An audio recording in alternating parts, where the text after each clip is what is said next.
Hello, everybody. This is Joshua Hatton with One Nation Under Whisky podcast. And I'm here to say that this is the end of season 5, my friend. This is it, Jason. Jason Johnston Yellen, my dear friend, my business partner, my most things. We have started what I like to refer to as the final season of episode 5, or the final episode of season 5, and it's the mailbag episode. I'm having a real tough time with my mouth and the English language today, as you could tell. I'm going to hazard a guess. It's because you haven't had a whiskey yet. It's because I haven't had a whiskey. However, I have just poured what you have just poured. And have you seen my glass? I did. I just saw it when you held it up to your nose there. You have your broken-hearted Jason Glencairn. I have my broken-hearted Joshua Glencairn. And they were a wonderful gift from Travis Williams. So thank you again, Travis. Yeah, thank you. Yeah, I feel like all we need to do is together say Wonder Twin powers activate. Take form of a whale, and then you have to take form of some sort of elemental object. Oh, it can be a dragon? I thought we were taking shapes as decreed by the editorial board of the Pittsburgh Post-Gazette. Take form of a pink elephant. As soon as you went with white whale, I was like, I know who we're talking about. But I can be a dragon? Oh, man. Yeah. So I have to say, Joshua, Yeah.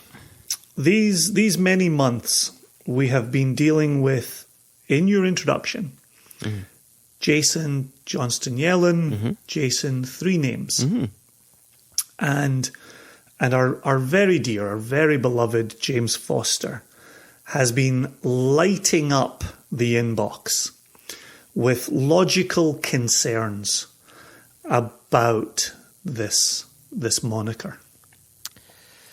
Okay. And now Yeah. that this is the mailbag episode, Okay, I was waiting we are going to release the James Foster Kraken from the inbox purgatory. So here we are. Last episode of season 5, the 5th mailbag episode, and we are launching that episode with James Foster's Kraken.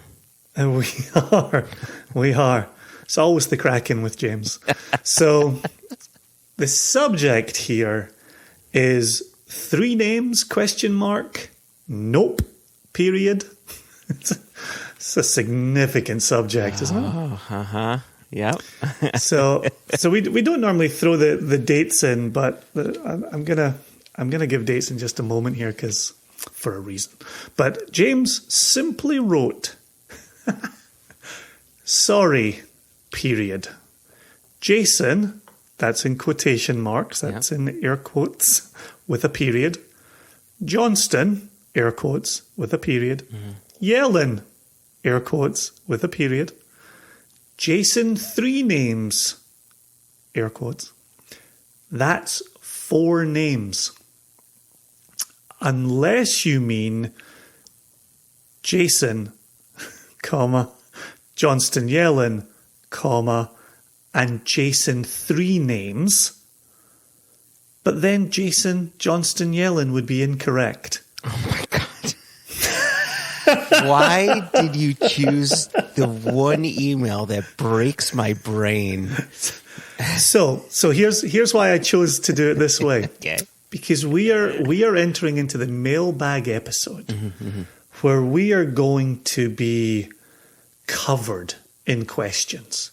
We're going to have questions dripping off of us by the end of this questions episode. on me. And so I thought this would be like mental yoga for us. This would just get us exercising the brain, warming up the brain, stretching out the brain in anticipation of a lot of questions. So I did say I was going to share some dates here. So the email that I just read came in November 5th. And we ignored it. We were like, well, it was Guy we're not Fawkes touching Day. that. right? We're not touching that anytime soon. Okay. And we did, right? We said to ourselves, remember the James Foster 3 names email is From in the 5th of November, yes. Yep. From the 5th of November. Yep. So by December 23rd, James had decided he'd had enough. This had not been covered. I continued to be introduced as Jason 3 Names, and he clearly has to throw his ham radio at the wall every time he hears this nonsense. So on December 23rd, he wrote, in case you tried, and I love that there's no salutation. There's not even a capital letter here. He just dives in the middle of a sentence here. Oh, that's serious. Okay. In case you try to get out of the issue I raised by saying Johnston Yellen and Jason 3 Names are hyphenated, because if they are not, then the latter name is incorrect.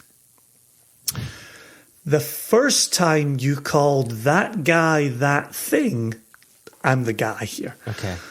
The first time you called that guy that thing, it was false. It only became true because you gave a guy with 2 names one more name. That is, and this is serious, there's an exclamation point at the end of this. That is, you lied to us. So here's the thing. At this point, I want to say, boy, this guy's fun at parties, but I've drunk with him. I know he is fun at parties. I was thinking about this in anticipation of covering this email today. I've known James for nearly 20 years. Yeah. And this might be the most James Foster thing he's ever done. This is so on brand. I love it. So right after saying you lied to us, he goes on to say, worse. Oh, boy. Since it was false, it couldn't have been true. Which means Jason 3 Names was misattributed. Therefore, it isn't truly one of his names. Ergo, by the reduction via hyphens hypothesis, oh my God. he has only 2 names. Logically yours, whatever I call you in private, James. Wow. So there you go. That I feel not only did we get a set of emails, but we also got a lesson in pedanticism. If that's a word. It's not. It's not. But hopefully people know what I mean. That's going to lead to an email.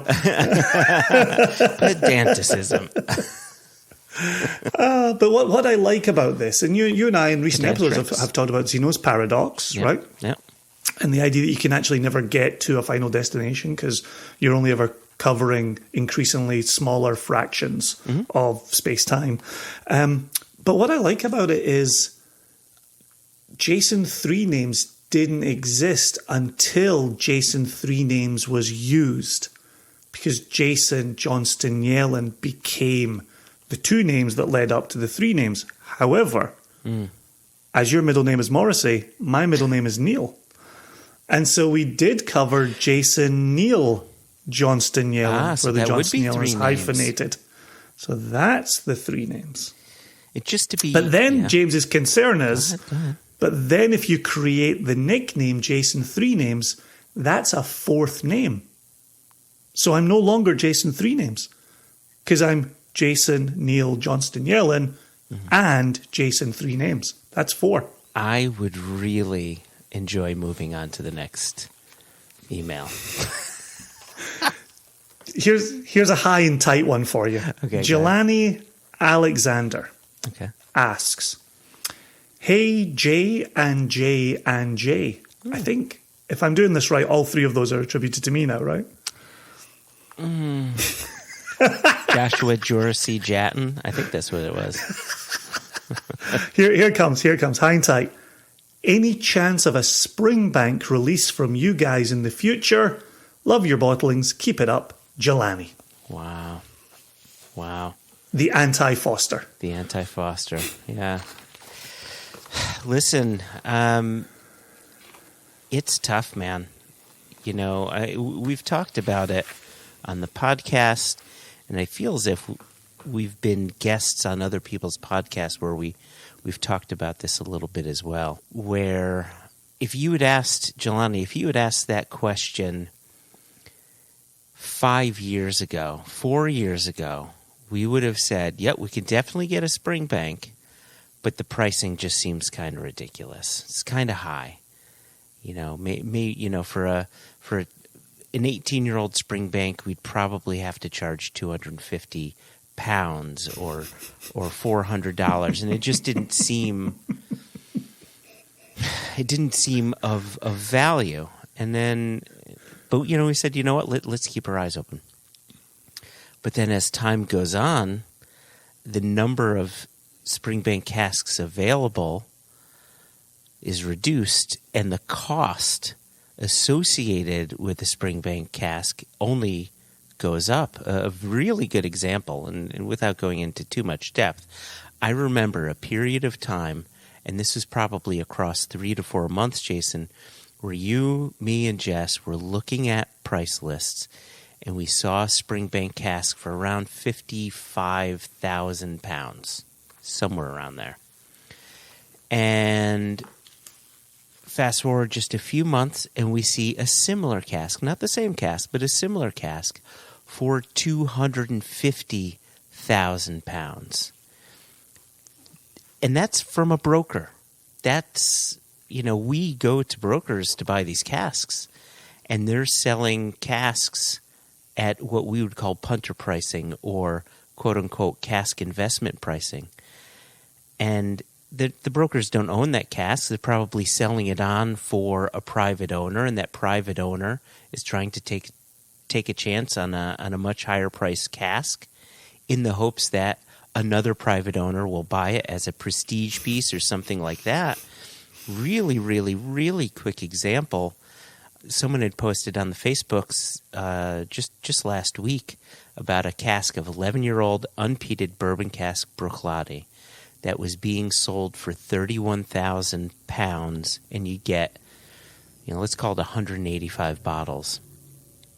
I did the math backwards, compared it to another independently bottled Bruichladdich, and to match that price on the Whiskey Exchange's website, we would have to buy that cask for £11,000. So the cask was priced £20,000 too high for a bottler to sell it competitively. And so now let's go back to that number of a £250,000 spring bank. It's just not going to happen. So we continue to look out there. We've got some contacts, people who have private casks, and maybe they'll be interested in selling it off at some point, and we always keep our eyes open for it. But I don't have the highest of hopes, Jason. Did you want to add anything to that? Yeah, we're not in a window right now that's really suggesting that a spring bank will be forthcoming. But I think the point to take away from your response is we are always looking. Our eyes are always peeled. And it is something we would love, love, love to put in Single Cask Nation livery and sing about its release from the rooftops. But that day is not now. And the fact of the matter is, we've run into situations like this before where we worked with a distillery who's willing to sell to us. And while we selected a cask, in the end we said no to it because an 18-year-old single cask would have been $350-ish or so. And at that time, we just said, and I think even to this day, I think that's too much for a single cask of 18-year-old whiskey, right? We've always aimed for that $10 per year bogey, unless it's like an Ardbeg or a Macallan or, something like this. But I think you raised the point right there where $10 a year is going the way of the dodo, right? Even that simple target is ultimately going away.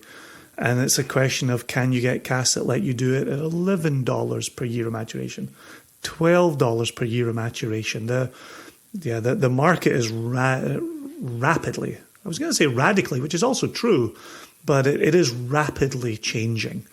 And we're trying to make our way in this world, which brings us perfectly to the question you're about to read from Colin of the plural mayors. So the email has 3 questions on it. And I don't know if we're going to seriously answer all 3, but you'll see what I mean when we get there.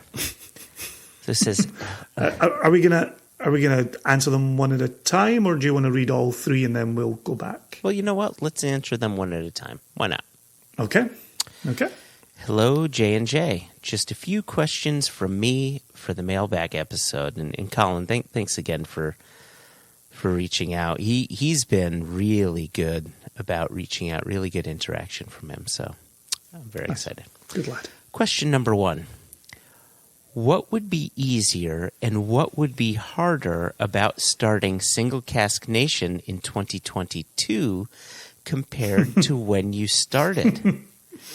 And what would you do differently if you were starting an independent bottling company today? It really does flow from what we just talked about a second ago. I think what would be harder about starting it now is I think we would need more money behind us now than we had a decade ago, partly because of what I'm just saying a moment ago about the price of casks. Yeah. You just simply need more upfront money to go about buying those casks. I think the other part that would be harder is you and I parlayed whiskey relationships, industry relationships, into meetings in Scotland, where we were then able to talk about bottling and representing brands here in the United States. And clearly the people we spoke to were receptive to that type of messaging. And I think the industry now is so protective of their own brands and their own branding that I think we would have a harder time finding distillers welcoming that additional representation of their brand. Certainly in Scotland. Yeah. I think what we've now witnessed over the 10 years in building Single Cask Nation is we've got American producers who say, oh, I'd love to put something in front of the nation. I would love for something to be selected from my distillery that would show the nation what we can do. Yep. Whereas I don't think Scotch is feeling a similar way. Some are. It's interesting the way you frame that, because early on we would reach out to distilleries and they understood the request. We're an independent bottler looking to purchase some of your whiskey, to put it in our bottles, all our own livery. We'll highlight your distillery name and we'll sing your praises. And we've stuck to that. And our partners in Scotland saw it, they understood it. That's how the industry was built, from independent bottling. So it wasn't, they just weren't a stranger to the idea, where here in the U.S., I feel, 10, 11 years ago when we started this, they're like, wait a second, you want us to sell you our liquid and you want to list our name? You don't want to create a brand around the liquid we're selling to you? No. We love your liquid and we want to, sing your praises. We want to tell everybody how great this distillery is and that distillery is. And it was a few shut doors here and there. Thankfully Heaven Hill, Wild Turkey, at least when it comes to bourbon, were 2 distilleries that saw it and said, okay, yeah, let's work together. And then the bourbon craze happened, and we lost access to some stuff. But as the bourbon craze was going up, the craft distillery craze was going up as well. So now it's the craft distilleries that are saying, hey, like you had said, we're really interested in putting our liquid in front of your nation members. So I kind of like that. I'll tell you, one of the things that I would have done differently is I would have made sure we bought a lot more stock. Right? So I was going to give that same answer, but it's not one of the questions. He says, what would you have done differently? If you were starting there's a whole other sentence after that, Because I agree wholeheartedly, right? As soon as we hear what would you do differently if you could go back 10 years, absolutely. You and I both say, gosh, we would buy all the I don't even know how I would get the money, but I would buy all the things, right? Yeah. And so that's why I was kind of attuned to the rest of that question. What would you do differently if you were starting an independent bottling company today? Today, given today's climate? 100%, yep, 100%. I would likely reconsider getting into independent bottling. So that's also my answer. And I didn't know if that was going to be a controversial answer or not. And so partly it's, for me, it's the lay of the land. It's the cost of casks. It's the investment market. But it's also how many independent bottlers there are. When we came together to do this, 2010 was the conversation. It was all the Scottish players who were decades old and in some cases a century plus old. Mm-hmm.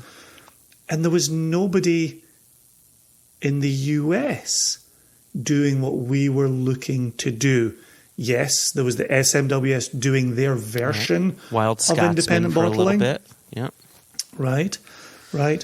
But the way you and I conceived of this company, it was to be an independent bottler in the Douglas Lang tradition, in the Gordon and MacPhail tradition, in the Cadenheads tradition. Like, that's what we were looking to establish. Mm-hmm.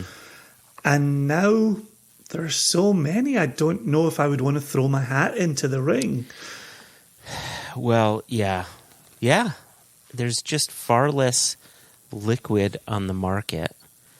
And there's far less I shouldn't say well-priced, I should say fair-priced liquid on the market. Again, back to this thing that I may be belly aching throughout the entire episode. And we mentioned this in our conversation with David Stirk and Mark Watt. I've seen some Glen Talkers, 2008 Glen Talkers, that Exclusive Malts bottled a few of them. And you were able to get it onto a U.S. store shelf for $80, maybe $85. And based on the pricing that we had seen, the same casks or similar style, around the same age, first fill sherry butts, it'd be around a $300 bottle for 8-year-old Glen Talkers that no one's heard of. This is the problem that we're facing now, but we're established, so we have other lines to other stock. But to someone just getting into this game, we spent years establishing relationships and gaining new relationships and going, from word of mouth to word of mouth. It's okay to sell these guys. These guys are good. They'll, they pay their bills. They're fair, blah, blah, blah. It's not just easy access, and it's not just how much competition you have, but there's those number of years that you spend just gaining a reputation to get the access to the stock. And I just think anybody starting today would have more than an uphill battle. Yep, those reputations are absolutely key. Absolutely key. Okay. Yep. So, question... second question? Question number 2 from Colin, the pluralized mayors, is, are there any whiskey podcasts or online whiskey content that you listen to regularly or follow closely? I've got my answers. Yeah, go for it. Let's hear you. I actually make it a point to avoid as many whiskey podcasts and online content as I can, because, and that's not the end of my answer, because there are things that I listen to and there are sites that I frequent. But the reason I do this is I've got 2 jobs that involve whiskey. And then I have an absolutely unwavering obsession with whiskey. And if I don't find areas where I can limit the amount I obsess about whiskey, I'm just going to, I'll be like that guy in that Lafroig review video where you see his wife packing her bags and leaving the door while he's reviewing Lafroig 10 cask strength. You know, so I have to find this sort of happy medium. So I really try not to look for many podcasts. However, there are 2 that I listen to with a degree of regularity, and they are Cask Chasers. I really like those guys, Aaron and Bobby and Katie. They all do a great job. It's lighthearted. It's fun. It's a nice approach to the conversation. And then the other one is called Whiskey and the Arts, and that's by Dan Kroll of Glenmorangie. And part of the reason I like that, he's a drummer, he's a musician, and he's into punk and prog and hardcore and, you know, you name it, jazz, funk, whatever. And so is Kurt, who's his co-host. You know, they're really music nerds, and I enjoy that. I like being able to hear a conversation that isn't straight up whiskey obsession, but we're also talking about music and art and ways to communicate through those mediums. Like, I like that. It's a different approach to a whiskey conversation. So those are the podcasts that I listen to with regularity. As far as blogs go, Whiskey Fun with Serge Valentin and Whiskey Notes with Ruben, I'm there almost every day. And Sherry Notes with Ruben, I'm there almost every day. I occasionally watch the Scotch Test Dummies. I like those guys. We had our chat with them a few years back, and so every once in a while I pop in and check out some of their stuff. But I'm not a YouTube guy, so it's you know, I have to purposely be seeking that out because I'm not actively on YouTube. So those are my things. What about you, Jason? Yeah, I'm right there with you. The Whiskey Fun is one that I dip a toe in. Ruben's Whiskey Notes is probably the one I go to the most. But I know that Ruben really loves the old stuff, and I really love the young stuff. So I really enjoy his notes, but I don't necessarily buy on the back of his notes. Mm-hmm. But I definitely like seeing what he's up to. And then I still like Matt and Karen at Whiskey for Everyone. I first met them over a decade ago, 2009, 10, 11, something like that. Had a blast with them. And so I like the ones where I know the people and I've got that additional connection. Is there anyone you'd buy off the back of? Like, I feel as if I would buy and have bought off the back of a Ruben review or a Serge review. I've bought off the back of some of Bozzy's reviews, right? I think he's got really interesting tasting notes. He and I don't agree on sherry, but that's another story. But I would say I've bought on the back of those 3. Have you bought on the back of any? I wouldn't buy on the back of a single review by anybody. Okay. But if I started to see reviewers that I trust or who I know I have something in common with palate-wise, I would certainly bring those recommendations together and perhaps pick up something. Do you ever buy on the back of an award or just even like a blogger top 10 when they get to their bottle of the year? Do you ever go out and buy on the strength of that? I would say that a top 10 or an award may help pique my interest, but I don't know if I've ever gone out and I've never gone out on the back of an award.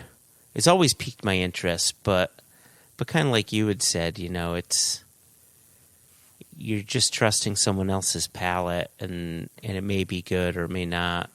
I think it'll play a factor, but I've never simply bought off. Oh, these guys won a double gold. Boom! I've got to get that. I know people do that, and I'm not gonna knock them for doing that. Some people need that like confirmation that, hey, other people think that this is good. Maybe I'll give it a go. Especially if you're learning about whiskey or just learning about that distillery, it's nice to have an entry point into that distillery so I can appreciate that. Right. Yeah. Yeah, I think the episode we did where we each listed 5 whiskies that we thought you should put on a shelf, and they were all super affordable offerings. Mm-hmm. I think that served that purpose of, hey, if you're looking to get into this, you want to immediately put 5 or 7 or 10 things on a shelf. Here's where we think you could spend your money quite well. But it's not a be-all, end-all, and hopefully we echoed some things that other people had heard. So there you go. Yeah, podcasts, all my podcasts have fallen by the wayside without any travel, and so I have nothing. I'm behind on literally everything, and like you, we're so deep in whiskey all the time that I like listening to comedies or interviews or things that get me away from whiskey for a wee break. Okay, third and final question from the plural mayors. This one may be the most difficult question to answer, Jason. What was your favorite avocado spirit of 2021? There can be only one. Abacati. So for the listeners that don't recall or need a reminder, our friend Colin was kind enough to gift us a bottle of this avocado spirit called Abacati, which is an avocado spirit made in Germany in the Brazilian tradition. And I kept dropping the ball and getting Jason a sample of it. But I did bring the bottle with me down to PA to drink with Jason and with our friends at the Water of Life film crew. So that was good. I still love that. This summer I'm going to be making some cocktails with that. See what happens. I appreciate Colin sharing that with us. That was a ton of fun. Cheers, man. There we go. Is that him? He's out of there on that email? That's it. Yeah, 3 questions. Done and dusted. How does he sign it? Oh, he signs it Slanja, plural. I love that. Oh, I'm so glad you reminded me to look at that. I remember now laughing out loud reading that. Oh, too good. So from down there to up here, we're going to bring this back to New York City with Pinchas Chain. Ah, Pinchas. Which Pinchas. So and he opens this really terrifically. Dear J, and E.J. Large E, small j. We've been grappling with Elijah's name, and I've been calling him Ja since he joined the company. Just, Elijah often gets shortened to Eli, but you can also shorten it to Ja. Yeah, Ja Rule. That's pretty common. Right? But I think calling him EJ makes good sense. Yes. Right? EJ. Take advantage of the Elijah, the Eli, and the Ja. All right, everybody who's listening, when you see Elijah on the road, please start referring to him as EJ. Perfect. EJ. Love it. So this one is also pretty short and sweet here. What does the whiskey community, and he includes both the non and the E varieties there, what does the whiskey community, both from distilleries, independent bottlers, blenders, quote unquote, like Barrel, as in the people we might know as Barrel Bourbon, how do all those communities feel about finishings for bourbon? I thought it was great until I saw this YouTube video that my friend sent me. It seems like a big scam. And then he sends the YouTube link in preparing for today's episode. We have not watched that YouTube video. But I think it speaks to YouTube, right? Which is, I thought it was great. And then my mind was changed by something a friend sent me. Like, okay. Someone said something on YouTube and you need to pay attention to it because they've done the research. But it's funny, actually, we talk about Ruben, and I actually just saw Ruben mentioning this on Twitter just today, and I think this is what Pinchas might be alluding to here, but there's a sense that we only finish whiskey that's garbage, right? Because if it was good, why would you need to finish it? And I think that's starting to take a little bit of a foothold. And I don't think it's necessarily true, but I think it's part of the rising tide of finishing equals bad. We also had it where back in the day at Bruichladdich, where when they purchased the distillery, they also purchased a ton of stock, and then they became, the place you went for aced whiskey, additional cask enhancement. Yeah, ACE. Yep. And so acing became a thing instead of finishing. To me, it's a bit like STR becoming a thing when we already had DCHAR, RECHAR, but that's a conversation for another day. So I know that finishing can have a little bit of a poor reputation, but what do you think about Pinchas's question here? What does the community feel about finishing bourbon? Let's keep it focused to bourbon since he specifically asked that. Okay. And so he's asking what the independent bottling community, or just how we... Writ large. Writ large, okay. I'm guessing he's saying the drinkers, the distillers, the independent bottlers, the blenders like Barrel. Like, what's the general consensus around finishing bourbon? So I think that the general consensus, at least as it stands right now, when it comes to finishing bourbon, is that there are a lot of people who dislike that. Not necessarily because the idea is, oh, you had a crappy bourbon and now you're trying to fix it. I think it's pretty fair to say that it's really hard to make a truly crappy bourbon. One of the great things about bourbon is that it's almost always great.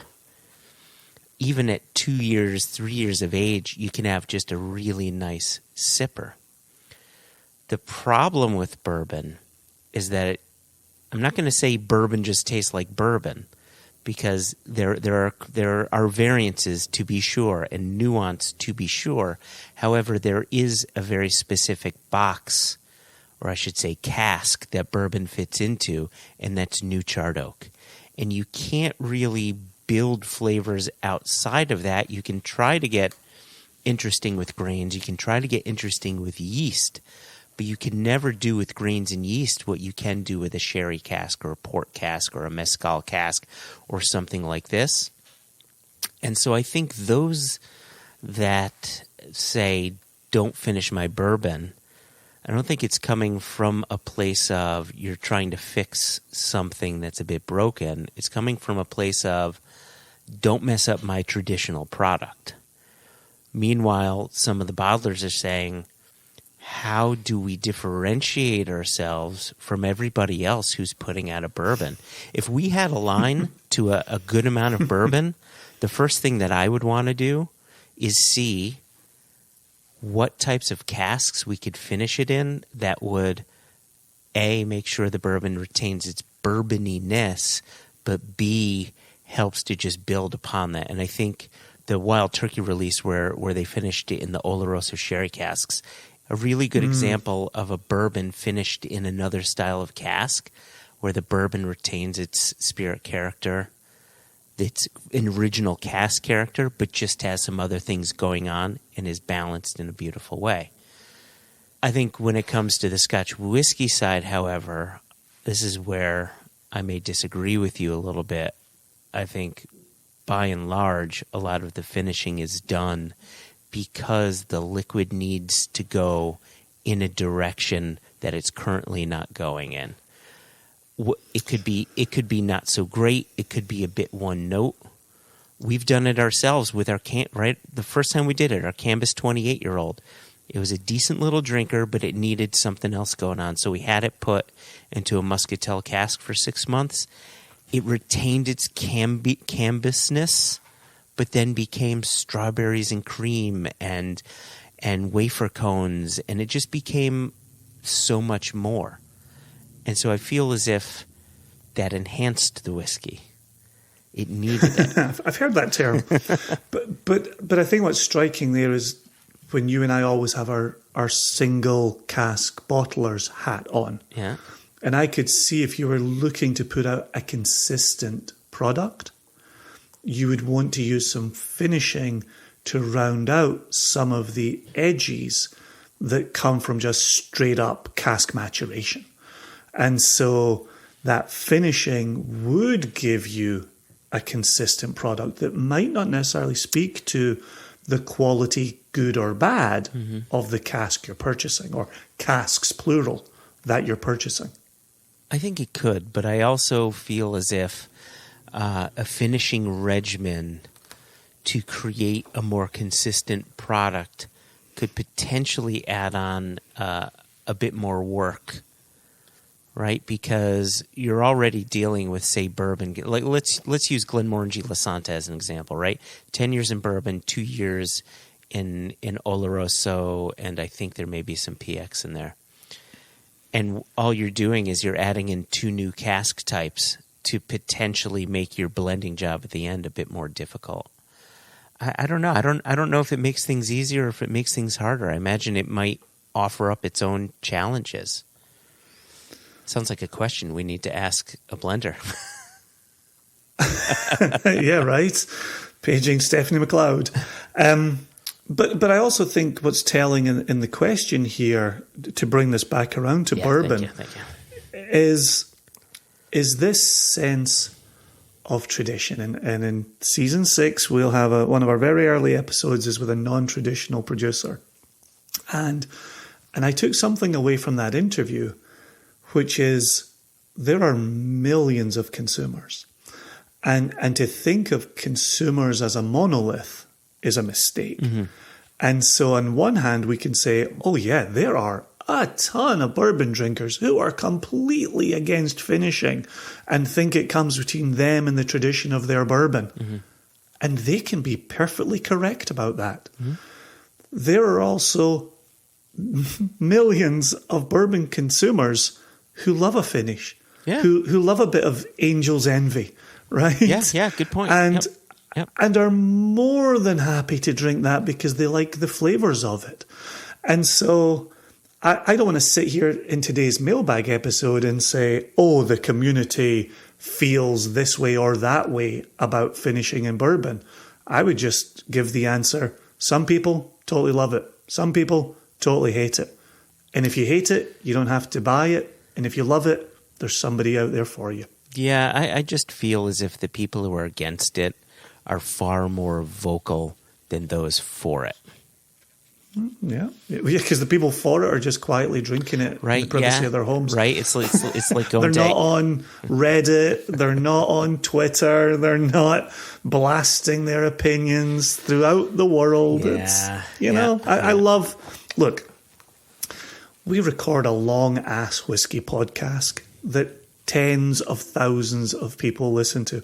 I love the fanaticism that surrounds whiskey. Yeah, I absolutely do. We benefit from it day in and day out. Sometimes we don't have to overthink it. There you go. Oh, you've wrapped that up in a nice little bow, Jason. I did it because I wanted to impress Tim Gullicksrud, who is such a sensible character and somebody that we always enjoy hearing from. Mm-hmm. And given that he is the next email, I wanted to set the stage for him as best as I possibly could. Well, perfect. I just like that I get to read this one. So, you know what I like about Tim Gullicksrud? I mean, I need a few hands to count, the number of things that I like about Tim Gullicksrud. But the fact that with this email, he greets us with greetings. Isn't that nice? You don't hear that much. Greetings. Next time I hope he puts and salutations, but that's another story. Anyway, greetings. I've been told you're looking for questions to include in the mailbag episode. Hopefully this one is interesting enough to make it into, quote, the big show, end quote. Woohoo! That's us. You know what? Let's stop reading. No, I'm joking. Actually, before we go on, Jason, I need to pulled the plug on that one. I need to pour another whiskey. What are we going to pour? So while we're giving an answer to that last question, I was thinking, we never actually announced what was in our glasses. We described our glasses. Yeah. We thank Travis for gifting us the glassware. We never said what was in the glass. And then, because I did the same as you, I finished it. I looked at what I was going to pour next, and I thought, oh, we're missing a little part of the story here. So do you want to tell them? Yeah, tell our dear listeners? We started off with what we thought was likely the best opening dram, and that was the Single Cask Nation Wolf Island. Just great opener, easy, all-rounder. Really, really nice thing to awaken your palate and get it ready for the next big thing. I just don't know what that next big thing is, Jason. Should we do the Oishi and Muscatel? Let's do the Oishi and Muscatel. So this is That's not the right one. Speaking of finishing, this one spent 4 years in a sherry hogshead, and then was transferred into a Muscatel. It just says cask. I don't remember if it was a hogshead or a barrique, but then was put into a Muscatel cask for another 2 years. So here we go, and it's a cheeky little ABV of 40.5. So. Glug, glug, glug, glug, glug. Natural cask strength. So, 40.5. So Tim continues, when selecting your casks, how do you account for the change in whiskey over time as the bottle is open? Here's a little context. When I first taste a whiskey, it's very rare that I can fully appreciate and wrap my head around the whiskey after just one taste. It's only after the bottle has been open for a while and I've had several drams that I can fully appreciate the whiskey. Does the whiskey change over time? Who knows? Does my perception of the whiskey change over time? Probably. So when you're selecting casks, how do you ensure you're picking a quality cask with complex subtlety and nuance after just one sample? Are your palates just that much better than mine? And continues.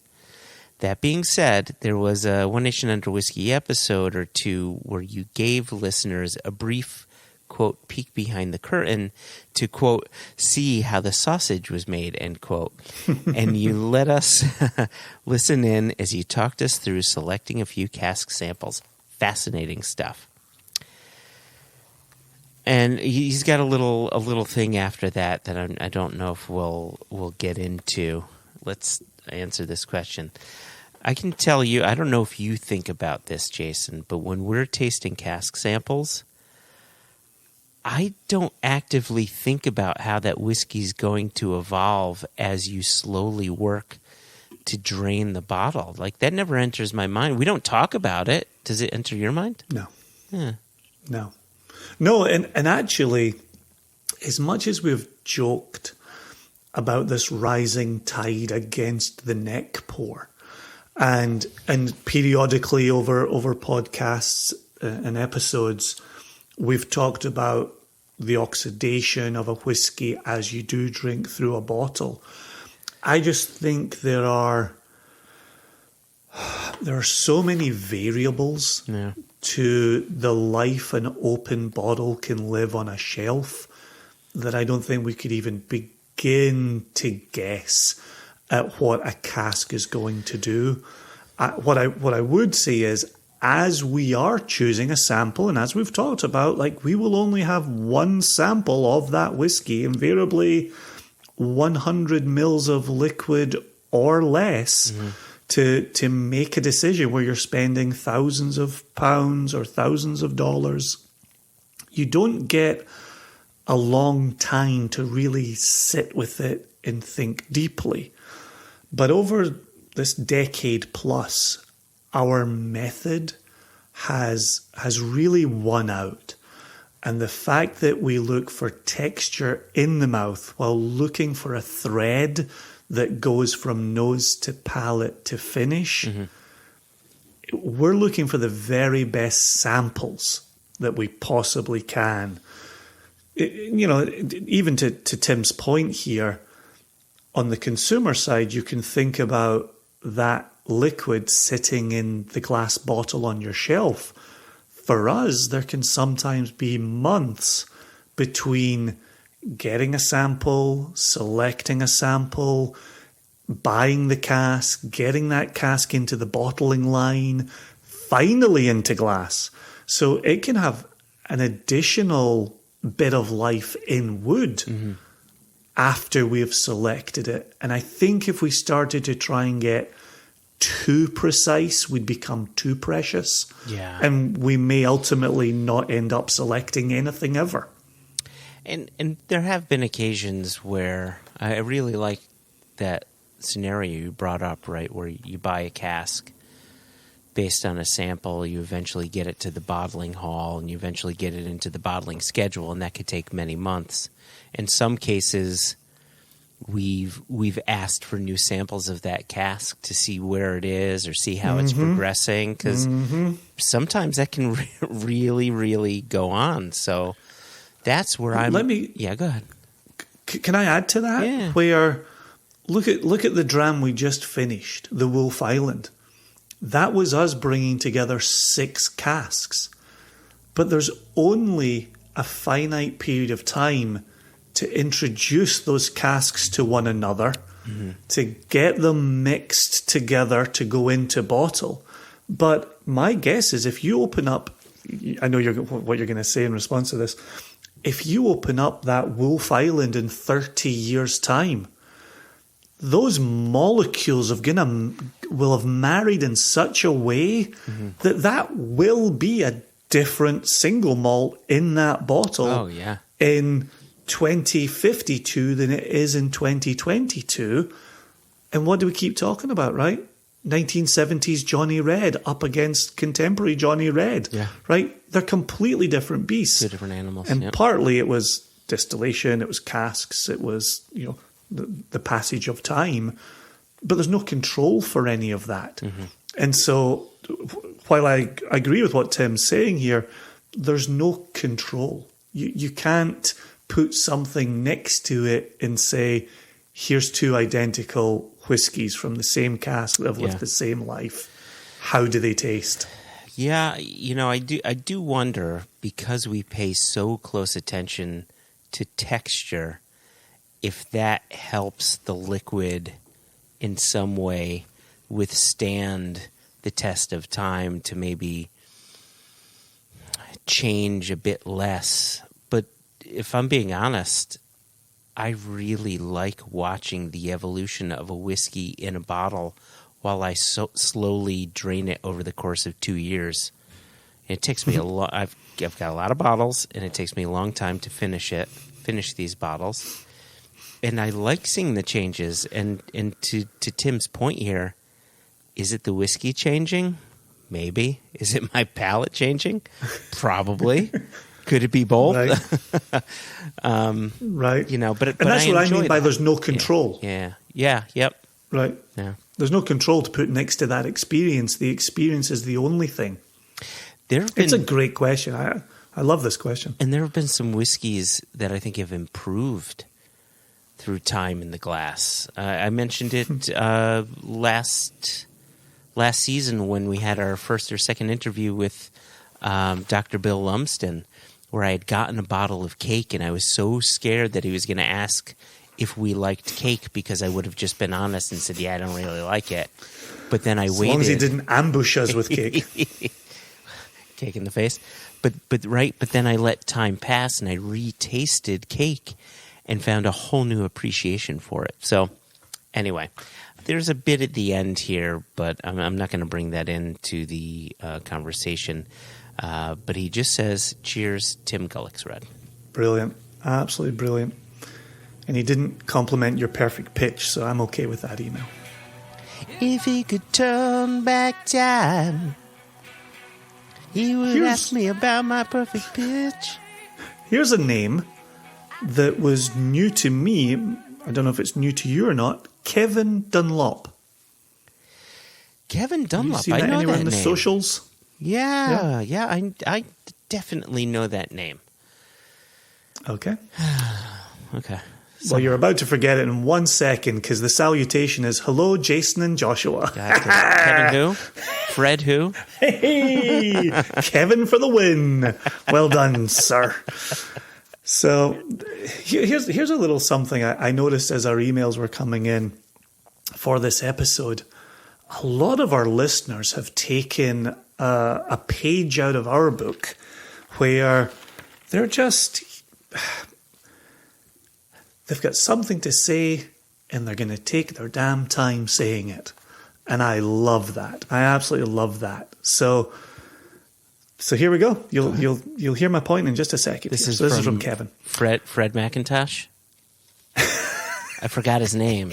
So once again, for those in the back, Kevin Dunlop. Fred McIntosh. Hello, Jason and Joshua. I was going to send you an email asking how often you would travel pre-COVID. I only started listening at the start of COVID after hearing you on a different podcast and thinking, I will like these too. Huh. Then I saw Joshua would be in Chicago, but clearly I was too slow and it was sold out. It happens. It happens, Kevin. Yeah. Hopefully I can pay more attention in the future and be able to meet you both at an event. This is a two-parter. Quick personal question and then 2 for the mailbag. Okay. What's interesting, I'm just scanning over this and he doesn't ask us about how much we would travel pre-COVID, so I wonder if he just changed his mind once he started writing his email. Personal question first. How does someone move into the whiskey industry? I am currently in education for a different type of water of life. Blood. All right. That is Vampire important. Nation. Got it. As I am getting older, though, I am wishing I was able to make my hobby something else. I have no idea where to even start. My story is remarkably similar to Jason, almost identical in age. I'm sorry, Kevin. Moved to the US from Scotland at almost the same time. Oh, wow. Yeah. I thought that was funny when he talked about this. My eyes are failing and then my tongue is failing. I thought that was funny when he talked about this a few podcasts ago. Any help is, of course, very much appreciated. And then he says, okay, on to the mailbag. So I don't think I was meant to include that in the mailbag episode, but let's be honest. You and I get asked that question 100 times a day. We do. Right? We do, yeah. Right. So, and partly we've lived that life, which I think is what brings people to the doorstep. I think we're also hugely successful. Just for the record, we were both rolling our eyes at one another during that statement. For the record, my eyes hit my brain. I almost had a stroke. Isn't it pretty to think so? I think it depends on what level within the whiskey industry you want to be in. I'll give you a good example. So early on, before we even started the company, and we just had our blogs. Should I mention a name? Yeah, I'll mention a name. I'd met up with Sam Simmons, and actually, this was around the time that you had come up to where I live because we were doing a tasting at my synagogue where Sammy Simmons was doing the Balvenie, right? He was the global ambassador for the Balvenie at the time. And was that October 2011? I think so. Yeah. Yep. Was it a Scotch in the Sukkah event, but we didn't have the Sukkah up? It was something around that time, but yeah. And we'd stopped into a store, and, you know, while we're driving together, I'm talking to him how interested I am to get into the industry, how much of an inspiration he was, having come from blogging and then, became Balveni's global ambassador and this, that, and the other thing. And I was really interested in being an ambassador at the time. And I remember he and I walking into a store and just seeing a sales guy with like a notepad or an iPad, and he was just taking orders from whoever was, the spirits buyer at the store.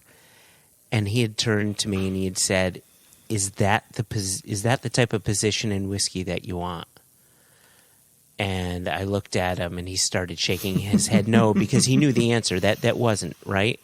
I wanted to be that person in front of people, teaching them about the whiskey, right? Sharing the passion for the whiskey. And I think as someone who's someone who's just, a distributor sales rep, you don't normally have that in your remit, in your day-to-day. And that's what I wanted in my day-to-day.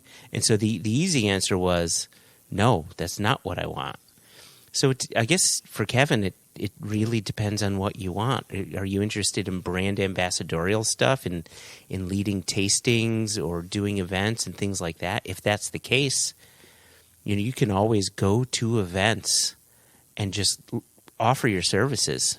You could even offer it for free just to get the experience and then start getting to know people, right? You could just do this as a side hustle, but it's all about relationships. The more people you know, the more jobs you could potentially get, the more ins you could have. There's a lot of people who've gotten into the industry in that manner. J. Cole, who's now with Impex Beverages, is a really good example of that, where he was going to events all the time, and then he started working behind tables, and then he started working with Kaya Whiskey, and now he's with Impex. So there are many ways into it. I think that's some low-hanging fruit if you're interested in the more, if you're interested in helping to drive passion, the passion of whiskey within people. And that's where I would say be careful what you wish for. And it kind of brings us back to our early response to Colin of the Plural Mayors, which is turning your whiskey hobby into a whiskey job. Those can be very different enterprises. That is true too. And that is very true. Right? Like, as you very well know, Joshua, and so do Jess and Elijah, I turn off my phone at 5 p.m. on a Friday, and I do not turn my phone back on until 9 a.m. on a Monday. And I spend my weekends away from whiskey conversations. I'm mostly off social media. If you told me 10 years ago, 11 years ago, when we started up, that I would be so deep into this whiskey industry that I would need a hobby that would give me a break from what was my hobby, I don't know if I would have believed you, or I would have said, that will be a very good problem to have. It's not the best problem. And I stand before you today knowing that I try to get away from my whiskey hobby when the weekend hits. And during the week, I throw myself in it as much as I possibly can. I look around me, and you and I have talked about this plenty. We've got samples on top of samples, behind samples, underneath samples. It's insane how much whiskey we have access to. That is literally a dream come true. But it also needs parameters. And so putting those parameters on it have become necessary. I just want to add onto this. There's another threat to your passion for whiskey. So I think you've done the right thing for you, where you're protecting yourself and you're ensuring that you're able to step away from it. I don't have that same discipline, right? For lack of a better term, we could even a host of words there. Discipline, okay. But one thing that I fight, and this is a discipline that I have, one thing that I've started fighting now that I am, fully within the industry, with 2 jobs within the industry, is I fight thinking about whiskey as a SKU, right? A new product, an item number. A mark, right? It's just so easy to do that because then all of the beauty, all of the glory, all of the mystique, all of the romance is gone. It's just a thing to sell. And that can be a very difficult thing for a person to fight, especially if you're like me, where I've got a very salesman-y kind of hat on when I need to have it. And so it's I have to continuously fight to work with passion and not with part numbers. No, 100%. And that's partly the thing for me is over the course of a week, it's so much spreadsheets. It's so much national logistics and global logistics. Yeah. And I know we've talked about this in a previous episode, but it's the meme that was doing the rounds. Just thinking what my friends think I do as either an independent bottler or a brand ambassador or whatever you are in the whiskey industry. What my friends think I do, what my spouse thinks I do, what my parents think I do, what I really do. And what I really do is spreadsheets day in and day out. It's, The other thing I was just going to add on there is a little bit of I loved yours. Ask yourself what you want to do specifically, where you want to be. I would also say, given what he's saying there, he's a similar age to me. He came to the US at a similar time as me. In most rooms that I walk into in the US, I'm the only Scotsman. Gives me an edge, gives me a leg up. What I would say to Kevin is, and it's clearly the time of year that we're in, but I would think about performance, Burns suppers, connect whiskey to delivering Burns's poems, and you've got a leg up on those around you. You're doing something that a lot of the people that you're in the room with can't do, and then coming out of that, pouring it. Celtic festivals with your kilt on. We do have an email later on from somebody who's poured it at a Celtic festival. And so look for the difference maker. It fits perfectly with the conversation you and I had about starting an independent bottler. In 2011, there was something we could do that wasn't being done. In 2022, there's a lot more happening that is what you and I were doing when we were, a little rarer. And so as a Scotsman in America, if you're in the Chicago area, what can you bring to the table that's just a you thing? Very nice. Look at you. Do you charge by the hour or? This is me trying to be more positive in 2022. It's so easy to give all the negative answers. So easy.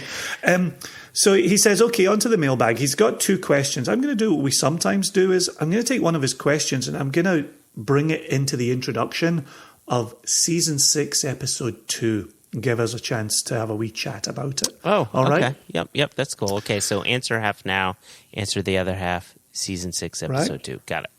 Right. And they're 2 distinctly different questions. So the one that we can answer now is again a little bit of fun. So Kevin says, you can get a single barrel for single cask nation from any distillery in Scotland, in the US, and across the rest of the world. What are your dream picks, one from each of those 3 quote-unquote regions? And then while you're thinking, he says, thanks again for the podcast. I have a long commute into Milwaukee every day for work. Oh, wow. And it's often in your company. Kevin Dunlop. Cheers, Kevin. I've done that Chicago to Milwaukee hike a few times. It's not terrible. I think an hour and a half, if I remember correctly. So just enough time to listen to half an episode on the way up and half an episode on the way down. So Scotland, the U.S. Yeah, so let's do Scotland. Let's just do Scotland, and let's try to go for. We've got so many questions to get through. So Scotland, one cask. Who's it from? I've got mine. Okay, I have mine as well. Oh crap! He didn't specify whether it. Are we to assume this is of a distillery that's still in the works, or can it be historical? Because he didn't set the rule, how do you want to set the rule? He says dream picks. He says dream. So in a dream, just pick whatever makes you happiest, Joshua. However, I'm only letting you have one. No runners up. You're getting one. Okay. Gosh. Taking a firm hand to you. Okay, well, because the sky's the limit, I'm not going to choose the Longrow because we do live in a world where that could potentially happen. I've always been intrigued by the Glenougie distillery. All right. And every Glenougie I've had, which admittedly not a lot. I've only had maybe 6 or 7 of them, across the past 12, 15 years or so. But every one that I've had such rich character to it. And the last one that I had, if you believe it, was in 2014 when Graham Usher, we were traveling with Graham and Bino and Lee and Aaron and. Mm-hmm. And he had bought a bottle of Glenougie, now demolished distillery, and so I think oddly it would be them. I often cast an eye back to Glenougie, so oddly enough, I would bottle a Glenougie somewhere in the teens, preferably first fill bourbon. There's an austere quality to their spirit that I've just really appreciated. Kilchoman. Boom. Okay. What kind? What age? What are we talking here, Jason? And did he ask why? No. Well, I want to know why. I gave a why, so I want to know why from you. I like the fact that I took a firm hand to you and we just went straight back to long, rambling answers. Easy.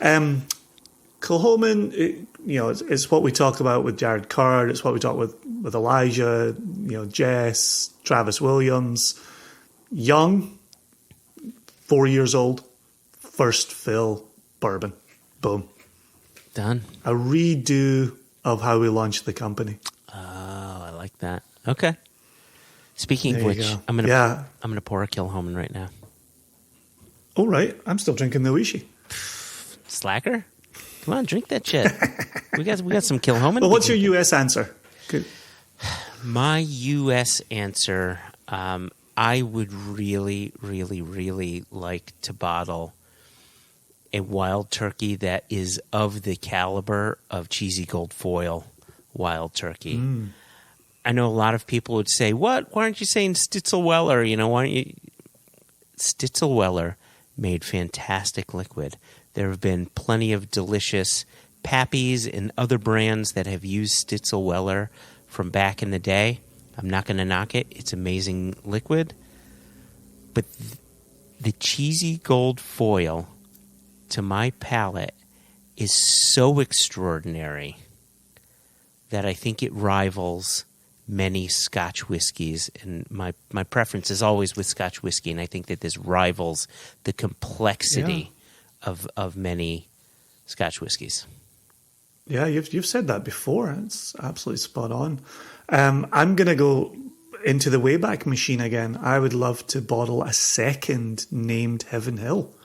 I think our first Jubilee Heaven Hill was extraordinary, absolutely extraordinary. And while the bottling itself has taken on a little bit of a legend, the liquid inside was something we would hang our hats on every day of the week. And that was our first American bourbon. It was our first bourbon, yes. That was our very first bourbon. American bourbon. American bourbon. He said it, ladies and gentlemen. He said it.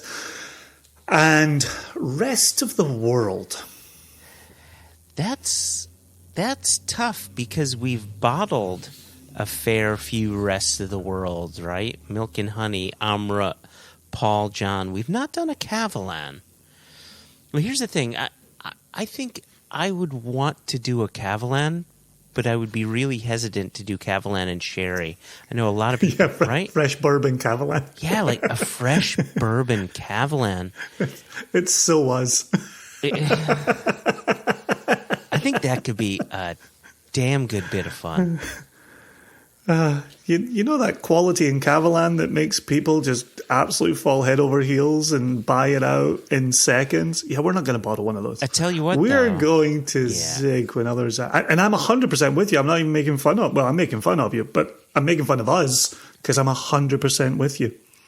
I tell you what, something that I'd be excited about, something from our friends at Backwoods.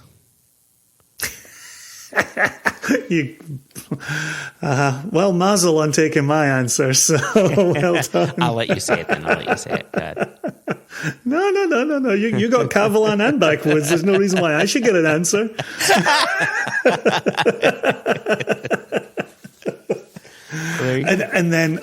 And let me just continue my own little thread in this answer. I'm counting down the days and the minutes until we get another Amrut. The difference with the Amrut is they've at least said, give us some time, where Kilchoman and Heaven Hill have stopped answering the phone. But Amrut at least is still on the radar. So I count down the days till that. I'm really excited for that. Same. Yep. Excellent. Well, thanks to Kevin for writing in with that. Lovely to make your acquaintance over the mailbag.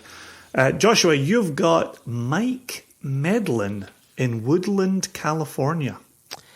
I do. And he brings up a distillery close to our hearts. Well, I love the subject, and it's just, what the long dash just happened. I'm guessing in the long dash, he might have meant the word heck. What the heck? I don't know. I think he might have used a word that gets your book banned in America now. Did you pour the Kilchoman? I haven't. I've been waiting for you to suggest a Kilchoman we should be pouring. Yeah, down the hatch with the Oishi. Well, delicious. Given that Kevin missed you at Chicago when you were doing a tasting at Jean's Warehouse Liquors, we should reach for the Jean's Warehouse Liquors Kilchoman. Which one? The Madeira?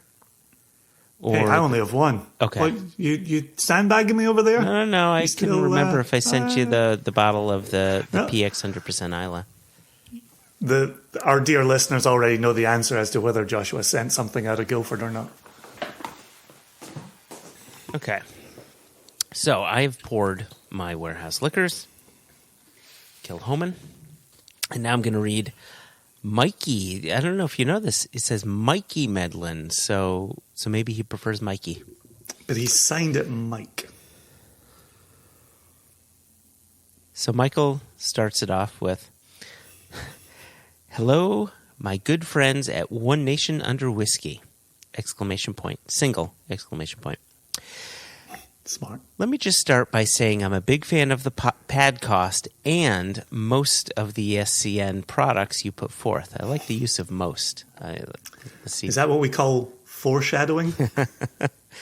Foreshadowing. Yeah, that's different. I've been enjoying... What was the foreskin? It's actually not true. Anyway. You are correct.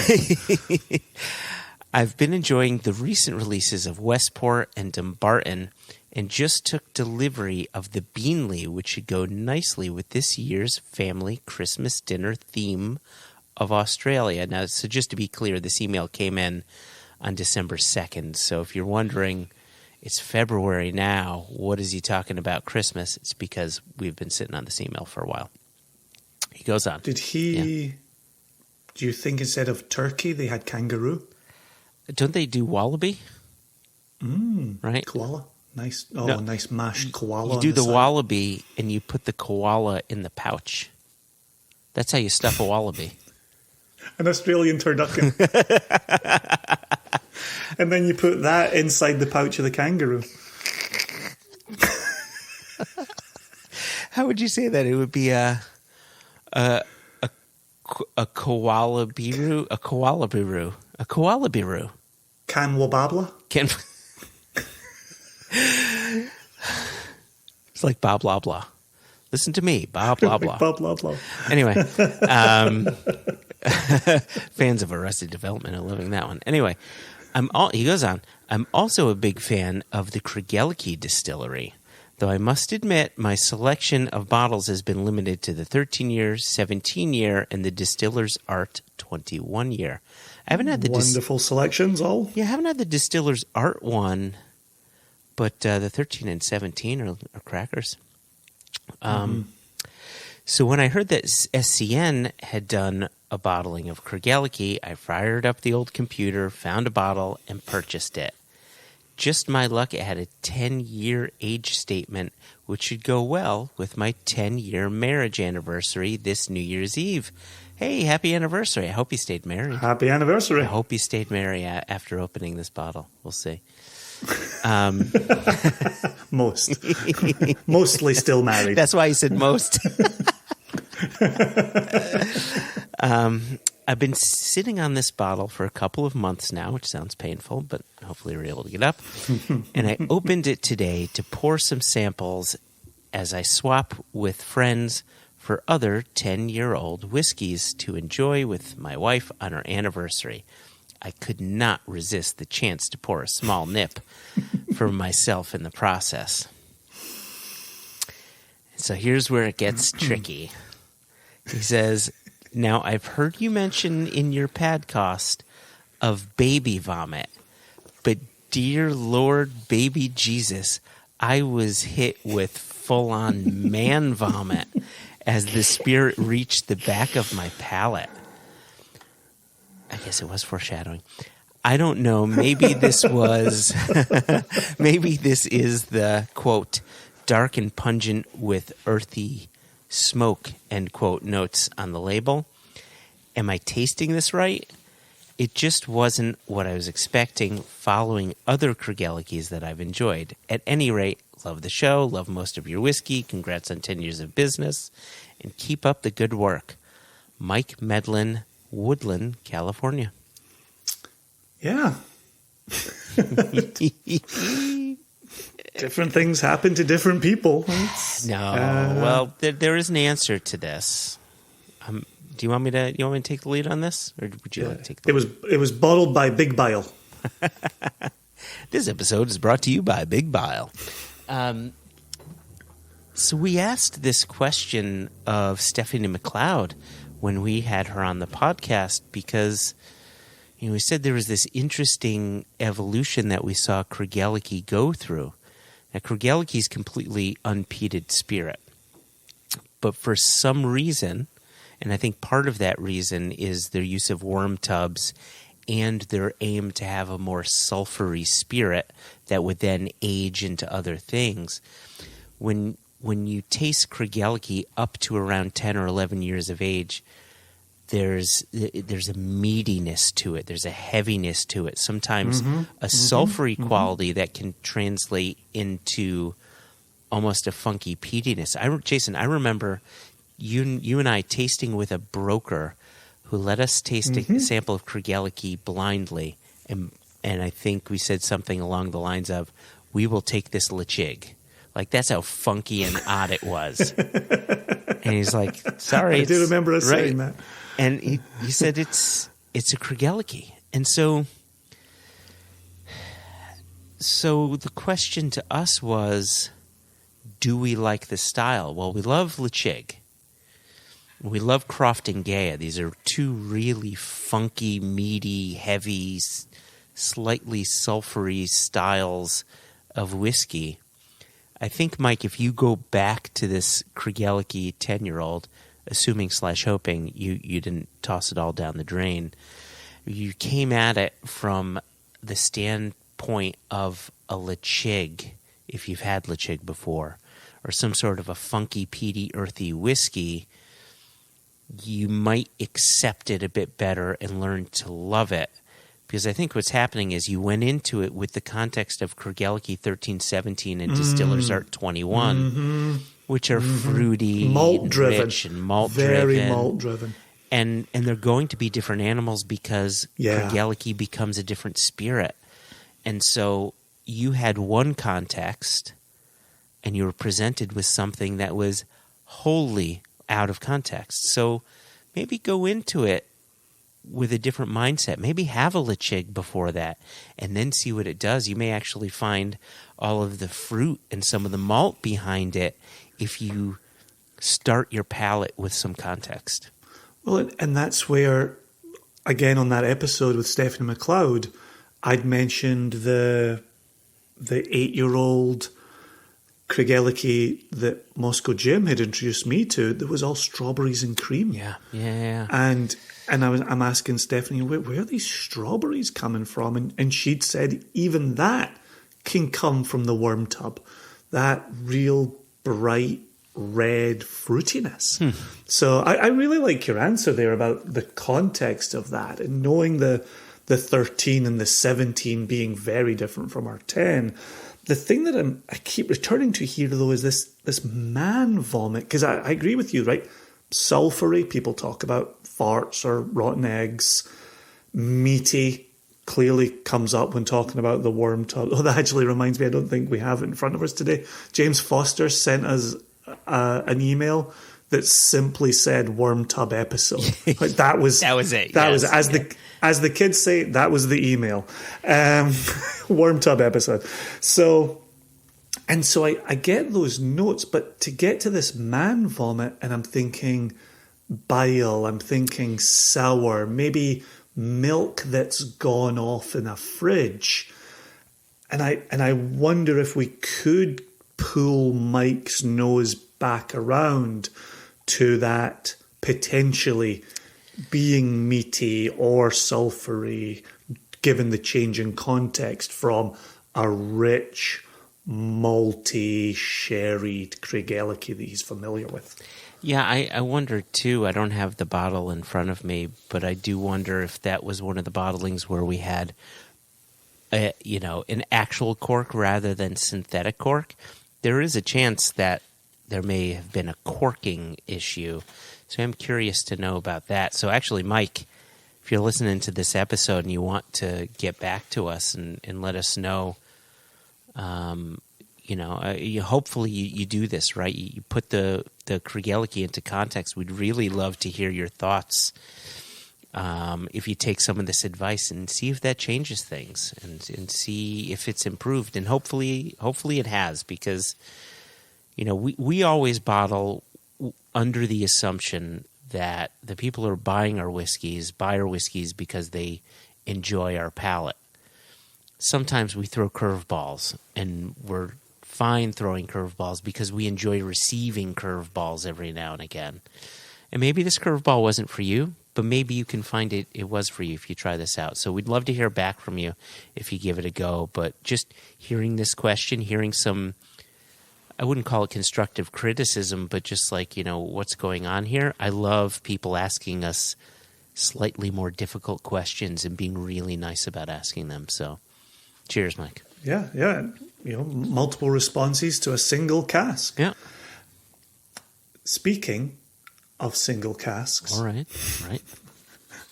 I know it's in our name, but this has nothing really to do with our business. A couple of very well-known Nation members, Ben Homan and Ari Cohen, wrote in on very similar topics. And so I'm actually going to cover both emails here, and then we can give a response to the topic. You're a smart man. So thank you. So Ari writes, J&J, as always, thank you for your podcast, and that's all in capital letters, as well as the whiskey and other great stuff you do to make the industry so much fun for us. Cheers, Ari, very kind. A few comments. A little over a year ago, I decided I would start doing barrel/cask picks and run them through the various whiskey groups I run or belong to. Going in, as I always have with my expenditures in the alcohol game, was not to lose money. And thankfully, I can say that I have yet to lose money. And now being on the other side, I can see I will never get rich either. So, mazel. But the point of this, in just the year I have started doing this, I have seen an explosion, and that's in all capitals, of barrel picks and offers from distilleries to make barrel purchases. I now look at the market and I can see for sure that I am going to find it harder and harder to sell my bottles. So while I was hoping to do 4 to 6 a year, I am now thinking I may drop it to just one superb bottle that will cut through the chaff and excite buyers. But that is a problem for another day. Also, you say this is the last podcast of 2021. Did I miss the Whiskies of the Year podcast? Was there a wives question and answer podcast this year? Okay, onward and upward, 2 chins, Ari Cohen. Very quickly, there was not a wives Q&A podcast. That was wonderful when we did it, but boy, was that exhausting. And I'm still recovering. And then did I miss the Whiskies of the Year? Nope, that came in. He emailed us December 22nd. We dropped the Whiskies of the Year episode December 29th. Ah, there we go. Okay, so if memory serves. Yeah. And now here we are with the mailbag. February 9, closing out season 5. Yep. So that's all the housekeeping there. So I thought that was a very good email from Ari. I really appreciated that. So on the back of Ari's email, Ben Homan writes, "Hello J3 and E," who we now know is EJ. "After reading an op-ed article, which I included so you can read at your leisure, I was curious on your thoughts on this subject. Are bourbon store picks special anymore? Every store seems to have one nowadays. It's a great way to be able to have your name on something, but there can't, all capitals, be that many barrels out there that are knock your socks off special, that every liquor store you walk into has one. Do you feel that, as the article words it, the picks have quote-unquote jumped the shark? Cheers."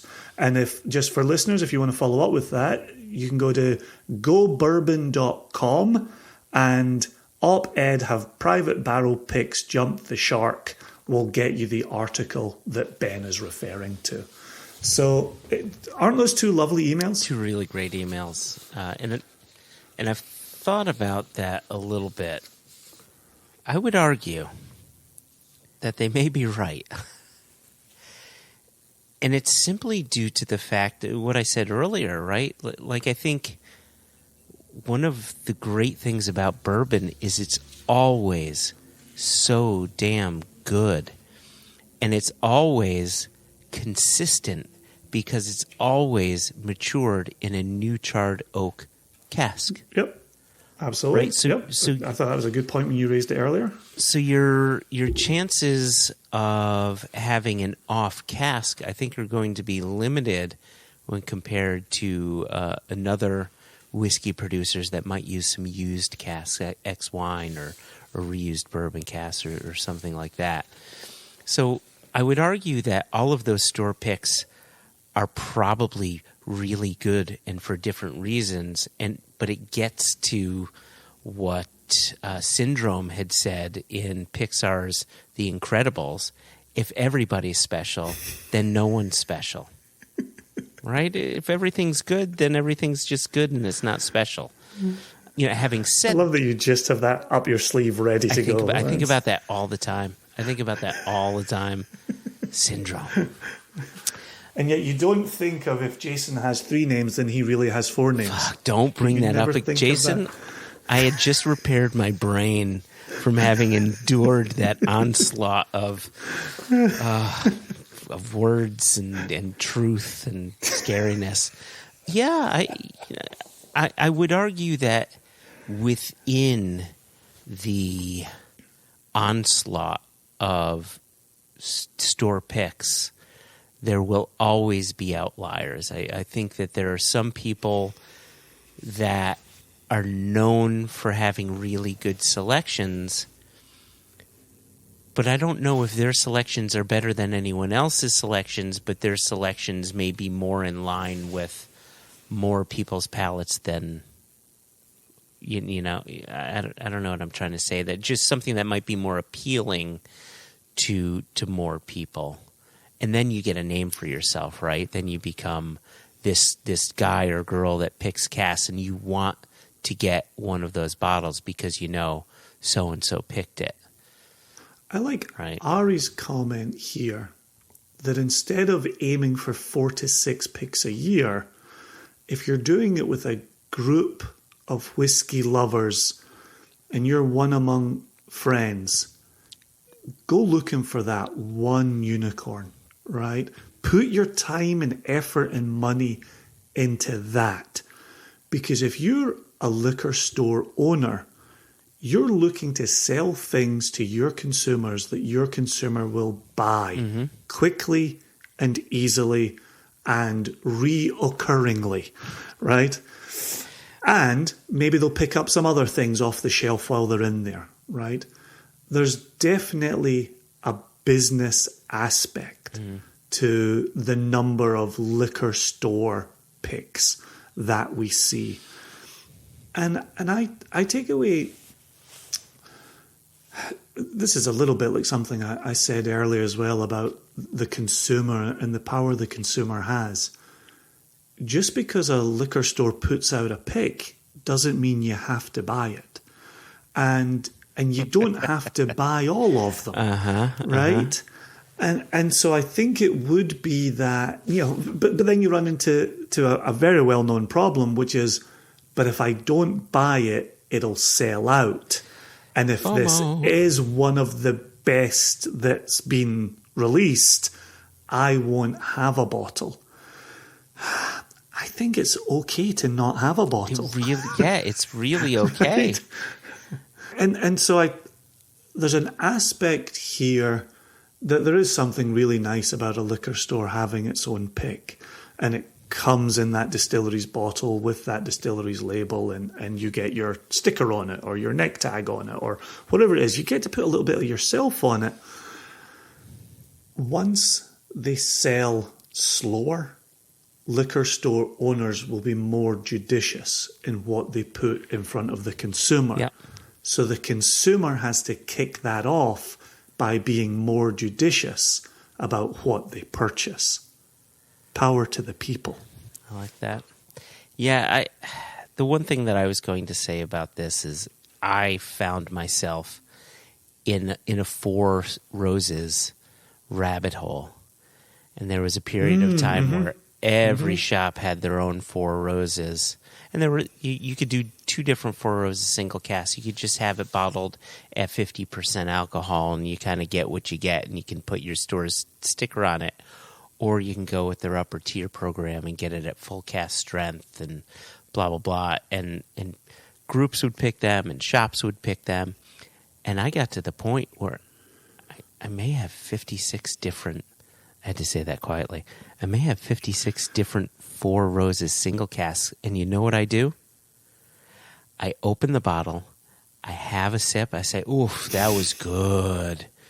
I close the bottle and I don't revisit it for another couple of years. Like, that's the problem that I was running into, because they were also, at that time, they were cheap. You can get them as cheap as $49. Now they're at least $89 if they're available at all. So it's a different game.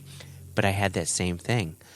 Oof, I don't want to miss out on this one. It's got that recipe. It's an OBSF. I've got to get that. It's an OESO or whatever. I've got to get that. And it's difficult to shake yourself from that cycle. So I remain curious about this very precise expression in Ben's email. So for listeners in other countries, to jump the shark is often when a TV show, you get to that episode where you say, oh no, this isn't what it used to be. This is really oof. And I think one of the famous examples is Happy Days, when the Fonz literally jumps a shark. That's where it came from, because he jumped the shark. That was the one episode they're like, oh, they just went overboard here, and jumped the shark became shorthand for jumping a shark. So many of us have had it, right? Or you're reading a series of books and you get to the 8th in a 12-part fictional series and you go, oh no, this has gone a very wrong place. So, to Ben's question, based on this op-ed, have barrel picks jumped the shark?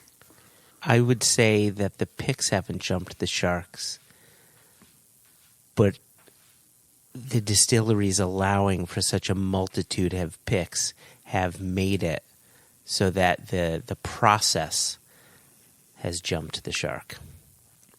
Nice. So I was listening very carefully to your answer, because my answer is no, the picks haven't jumped the shark, but consumers need to be more careful in what they purchase, because there are still going to be, amongst all of those picks, this is to Ari's point, there are going to be casks that blow your socks off. Mm-hmm. And then there's going to be a lot of stuff that has that retailer's name on it, and you can buy it exclusively from them. And it'll probably be a fine sipping bourbon. Yeah. Fine sipping bourbon. James Foster would like to interject at this moment. Okay, and then we have something from Ben Smith on the Facebooks that I want to get to as well. So you do Foster, and then I'll do Smith. James Foster says, if I catch cold, I am blaming you. This is not the right time of year to go barefoot, but I just had my first sip of the Kilchoman finished Catoctin Creek rye. It knocked my socks off. Thanks a lot. Parentheses, seriously. I loved that he slipped in a very serious dad joke in there. I can't go barefoot, but this knocked my socks off. Hey, hey. I love it. And I really he's a man of taste. He's got a good palate, and the fact that he saw in our Catoctin Creek what we hoped people would see brings a tear to my eye, tear of joy. Yeah, right. It's a great email, and look at that, right? It's a Kilchoman XPX finished Catoctin Creek, finished American whiskey. Right. We weren't trying to hide anything in the Catoctin Creek. In fact, we hoped the Catoctin Creek would still shine through the Kilchoman PX finishing, which it did. We just took that offering in a very different direction to offer up a Catoctin Creek that had never been offered before. There you go. Hugely successful. Hugely. So to your face places. So there's going to be a few things here. The first one is going to be a boom, boom. All right. And then maybe a boom. Not a boom, boom, boom, boom. No, more like a snow, like I lick a boom, boom down. Snow. Jason, I'm here for all of the dumb references. All of the dumb references. All right. So Ben Smith said, Ben Smith, I don't even know where that came from. Ben Smith says, or asks, what are the correct pronunciations of LEDAIG and timely and GLENMORAY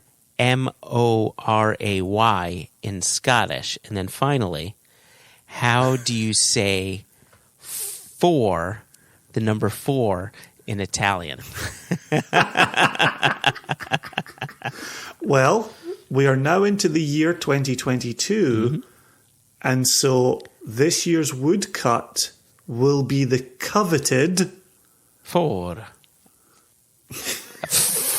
By the power of editing. Yeah, that's your coveted 4. 4. Yeah. So Lechig and Glenmurray. Yeah. So The trick. Let's say it a little slower, with a little more. And Yeah. that's to my very point. When faced with Scottish pronunciations, the goal is to go through them as quickly as possible. I understand that, but what I'm saying is there's a good chance he didn't fully understand you. So enunciate and then do it the way it's meant to be done. Okay. Very simply, Lechig and Glenmurray. Damn it. So to translate what Jason said. Was that slow enough? Lechig, or lechig, some people say lechig. What it isn't, what it clearly is not, it's not Ledaig. And I know our wonderful friend David Sturck says Ledaig, and he's like, it's spelled Ledaig. I'm going to pronounce it Ledaig. God love him. So it's Lechig, and then Glenn Murray. Like, think of your best friend Murray, or Jason, in your case, your brother Murray. Glenn Murray. So Lechig and Glenn Murray. Glenmurray. Good. All right. So that was one. Easy peasy. Ben has a list of questions in Facebook. I'm not going to read them all. I'm going to only read the ones that moving forward that really gave me a chuckle. And this one is said, this is a question for the tall philosophical one. Oh, so Joshua, carry on. Cute. Leaves can be put on branches, but can branches ever be put on leaves? Hashtag Deep Thoughts by Jack Handy.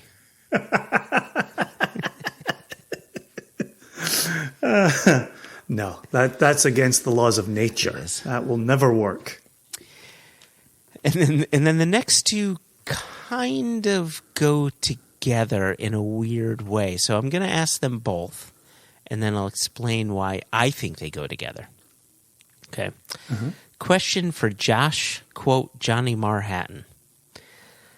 I love the opening lick/theme song for One Nation Under Whisky, as its loping down-home cadence gets me right in the mood for listening to some good old quality whiskey chat. What's that music's origin story? So that's question. That's a good question. Question number two. There is a connection here. He says, "What's up with all the Hobbiton talk? And are you all seriously that into Lord of the Rings? Or is there an inside joke that I've missed? Thoughts on Amazon's Ring of Power? Should Wheel of Time have us worried? And yes, the concept of two neckties in Back to the Future is a dark, grim dystopian future."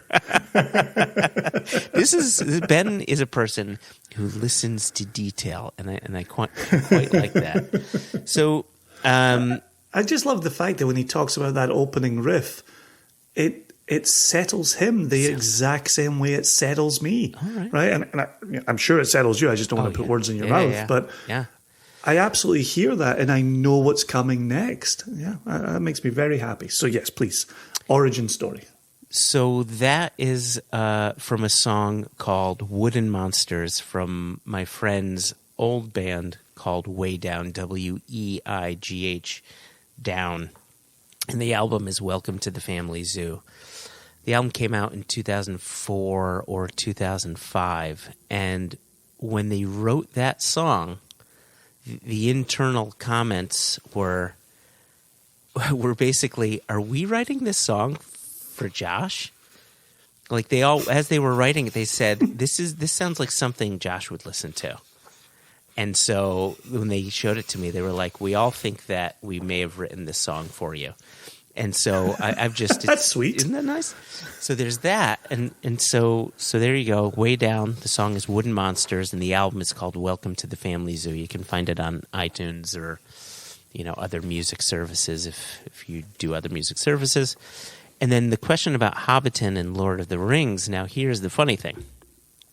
Yes, we are very much into Lord of the Rings. The singer of Way Down and I were in a band before the Way Down called Leaves of Lothlorien. And we were a hardcore Tolkien-inspired band.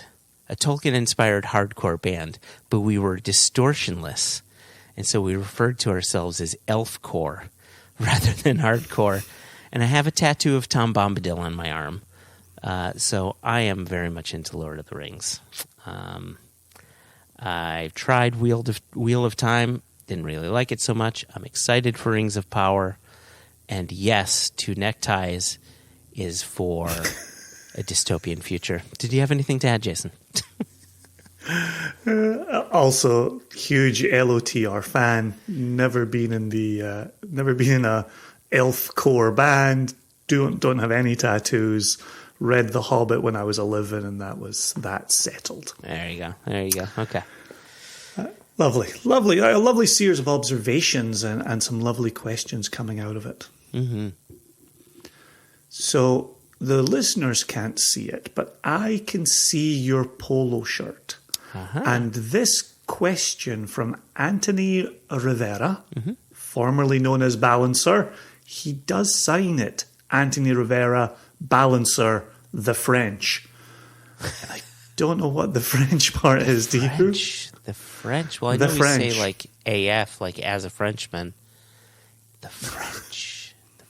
Yeah. I'll have to think about that. So Anthony, to give him his Sunday name, says, Dear One Nation Under Whisky, I have 2 questions inspired by one whiskey. The first question I've had for many years, but could never remember to ask when I was with someone who may know. First, let me tell you, the whiskey is from M&H. It's the Apex Series Fortified Red Wine Cask. Okay. By the way, he says, great with cigars and a juicy steak. Okay. He continues, I was lucky enough to meet Tal and Tomer from M&H when I first tried this. I have regretted not asking them this ever since. If you only have the time for one question, please answer the first one. We are going to answer both, though.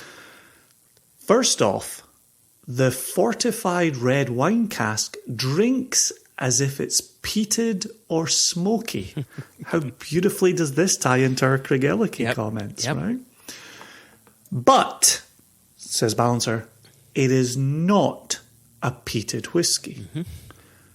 Question. How can a whiskey taste peated when it's not? In answering, let's assume that no peated casks were used. My guess is it's the heavy char of some casks that is passing this flavour on. I've regretted this many times over the years and have always been curious of where this is coming from. And then just very simply, what does it mean to be a fortified wine cask? And it's interesting because in his question, he's put the quotations around fortified and then left wine cask, as opposed to putting them around fortified wine and then leaving cask. Okay. So he says, I've seen this a bit more recently and not sure what it means. Thank you and cheers. Anthony Rivera, Balancer the French. There you go. Balancer the French. Did you want to tackle the first part? Dude. Yeah? Dude. You are sitting Dude. before me today in your M&H polo. I know you had a meeting with M&H before we started this recording.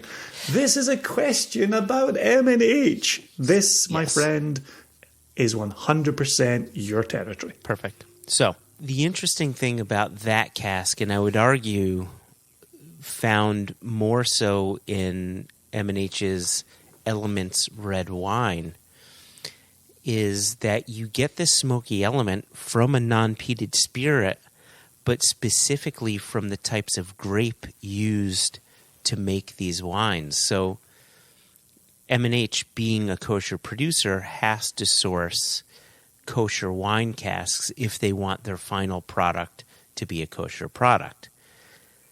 Israel has one of the biggest, it's one of the biggest wine-producing countries in the world. They make a ton of wine, but they're Mediterranean grapes. You're not going to find your Cabernets, your Pinot Noirs, Petit Syrahs. You know, you're not going to find the grapes that we think of when we think of Napa or that we think of for French wines or anything like that. They're Mediterranean grapes, many of which I don't know their names. Most people who aren't familiar with Mediterranean wines will not know their names, but they've got different flavor characteristics.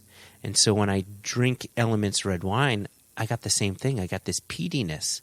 And the explanation, yeah. Could I just ask a very quick follow-up that's been in my head? Are we talking an Islay peatiness or a Highland peatiness? Definitely not Islay. Like it seems like it's phenolic. It's earthy. It's not even necessarily smoky, but it's earthy. There's a heft to it, right? It's not iodine. It's not sea spray or anything like that. And not seaweed. Or seaweed, yeah, or anything like that. But you're dealing with grapes that have an earthier presence overall when delivered in wine form or when delivering flavors to the spirit. So if you taste M&H Elements red wine, the first thing that you'll notice is that it doesn't taste like, high-octane wine. It tastes like a whiskey that has notes from wine with an earthiness. And the same kind of rings true with the fortified red wine cask. They're dealing with a fortified wine that used grapes that were from a Mediterranean source. And so you're going to have that same sort of earthiness coming through that might translate from your taste buds to your brain as a peatiness. But it's not peaty, it's just earthy grape quality coming through. And then simply put, fortified wine? Right. So fortified wine as compared to regular wine, sherry, port, Madeira, Carcaveos, I think that's how it's spelled. These are all fortified wines. I think it's pronounced Kurt Cobain. Kurt Cobain. God, I just ran out of Nirvana songs to sing. Anyway, so a fortified wine is basically where you take wine, you mature it in cask, and you fortify that wine with a bit of neutral alcohol. Sometimes it's usually grape-driven alcohol. It increases the ABV overall within the cask, which increases the extraction of flavors from the wood while that wine sits in casks. So you're fortifying it. In the case of sherry, Anthony, you may or may not remember our episode with Mario from Lustau, but he talked about the way they produce the sherry. They make a Fino sherry that's about 14% alcohol, and within that cask there's a yeast layer called flor that sits on top of the wine, protects the wine from oxidation, also protects it from getting too much influence from the wood. What they do to convert that to an oloroso or another style of sherry is they fortify that wine with the spirit to bring it over 15% alcohol that kills the flor, and then the wine can start extracting flavor from the wood. So that's it. It's just fortified wine. It's basically Israeli-style port or Israeli-style sherry or Israeli-style Madeira. They can't call it sherry, port, and Madeira because sherry has to be made in Spain, port in Portugal, Madeira on the Madeira Islands, etc. So it's a fortified wine cask. That is both a perfect answer and a series of words that have made me ready for Manzanilla. Oh. However, we're not going to do that. Are we? I finished my Kilhoman. Do we have another whiskey? Did you even sip on your Kilhoman, Jason? Yeah. I feel like you're an amateur. I feel like you're just pounding. I've had 3 whiskeys. I've had 3 like half-ounce pours over the course of 2 hours and 7 minutes. Pounding. So while we're working on this, for listeners of the Mailbag who have been patiently waiting for a Dr. Matt Bishop appearance. I know, I've been waiting. Now is your moment, and I'm going to give Joshua the privilege of reading that. He did something absolutely remarkable. He wrote in saying, "Hi, Joshua and Jason.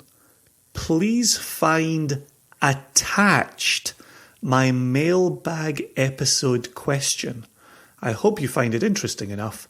With all my best wishes for the festive period, cheers, Dr. Matt." And then he attached what looks like in America a family's festive missive to friends and family. It's got graphics. It was in PDF format. It's serious shit. Yeah. Like, I was so impressed by this. You know, it's great too. It's kind of like the old Mad magazines. If you triple fold it a certain way, it becomes a whole other picture. It's really great. I love what he's done. He's gone above and beyond. He's blown us away with this one. So with the table set, we need to be sipping on something that works with this.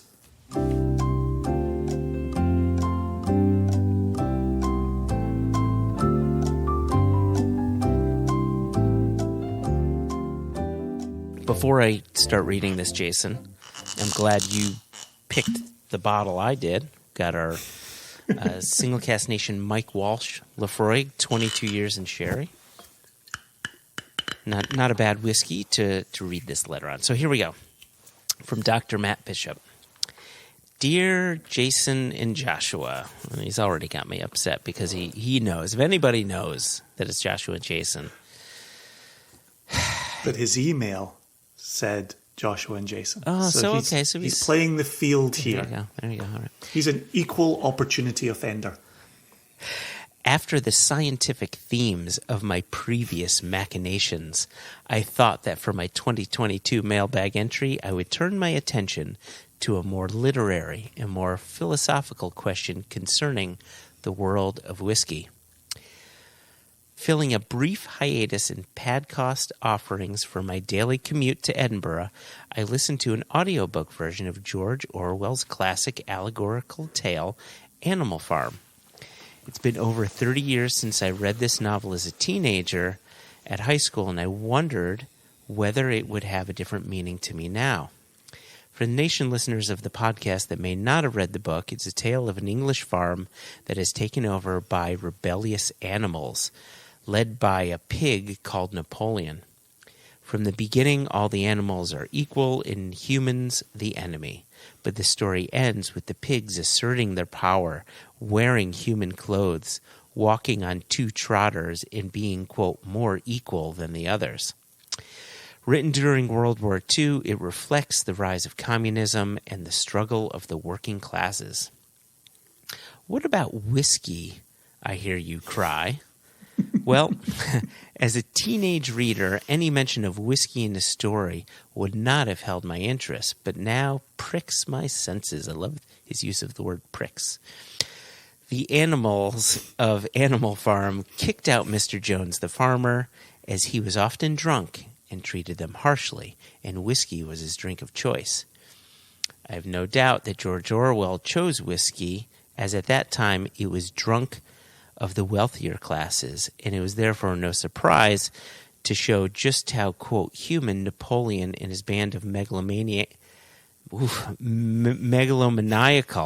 that's a good word, megalomaniacal pigs had become. George Orwell wrote, quote, "That night there was the sound of uproarious singing, which was followed by what sounded like a violent quarrel and ended at about 11 o'clock with a tremendous crash of glass.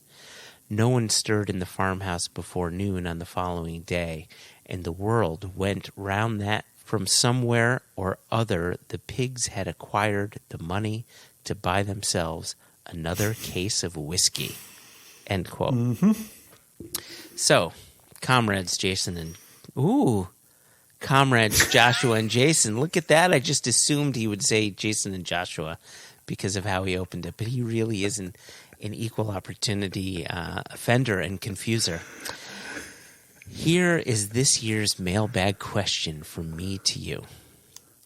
What if George Orwell was actually writing not about class struggle or the rise of communism, but about the battle between old-fashioned, outdated blended whiskey market and the new dawn of the single malt age.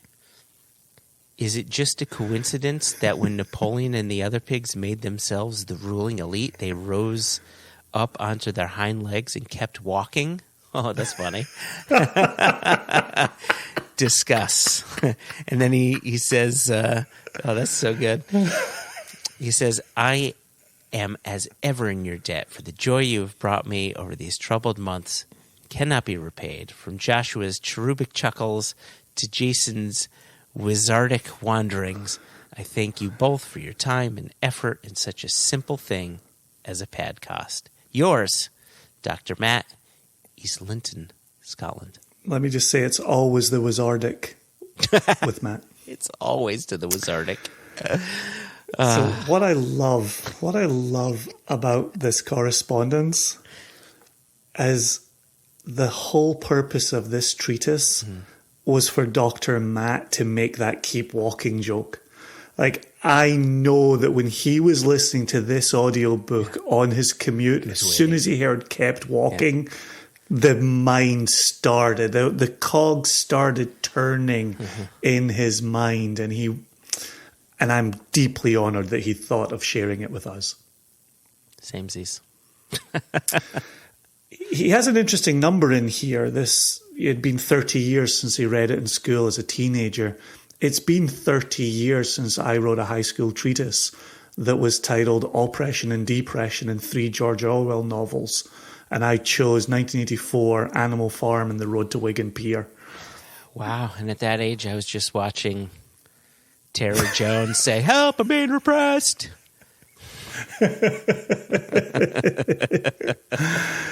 So I think the evidence speaks for itself. I think the fact that the pigs rise on their hind legs and keep walking, I think Orwell positioned, I know he wrote 1984 on Jura. I'm not sure where he wrote Animal Farm, but I think it's pretty obvious that he was articulating a position on the incoming single malt versus blended battle. I don't think there's any doubt. What year was this written? Written during Second World War. Oh, yeah, that's right. It's written during the Second World War. So I would say no, because there wasn't single malt then. There were independent bottlers, but it was still blends at that time. Like I like this idea and how fun it could be, because I think you can find some parallels, right? There's something to be said. So all right. So we are meant to be philosophical. So as the philosopher, Jason, what say you? Who's the human? Who's the pig here? If this were in the case of blends into single malts, are the single malts the pigs? That's now it's going to get controversial. I was going to make a much less controversial point, which is I think Dr. Matt is convinced that you are the farmer in this company. Me specifically? You play the allegorical farmer in this company. Oh, right. Where you're the drunk, vicious one. Wow! If only you knew. And treats me harshly. Oh my gosh, people! If only you knew how I was treated in this company. If only you knew. Oh my gosh!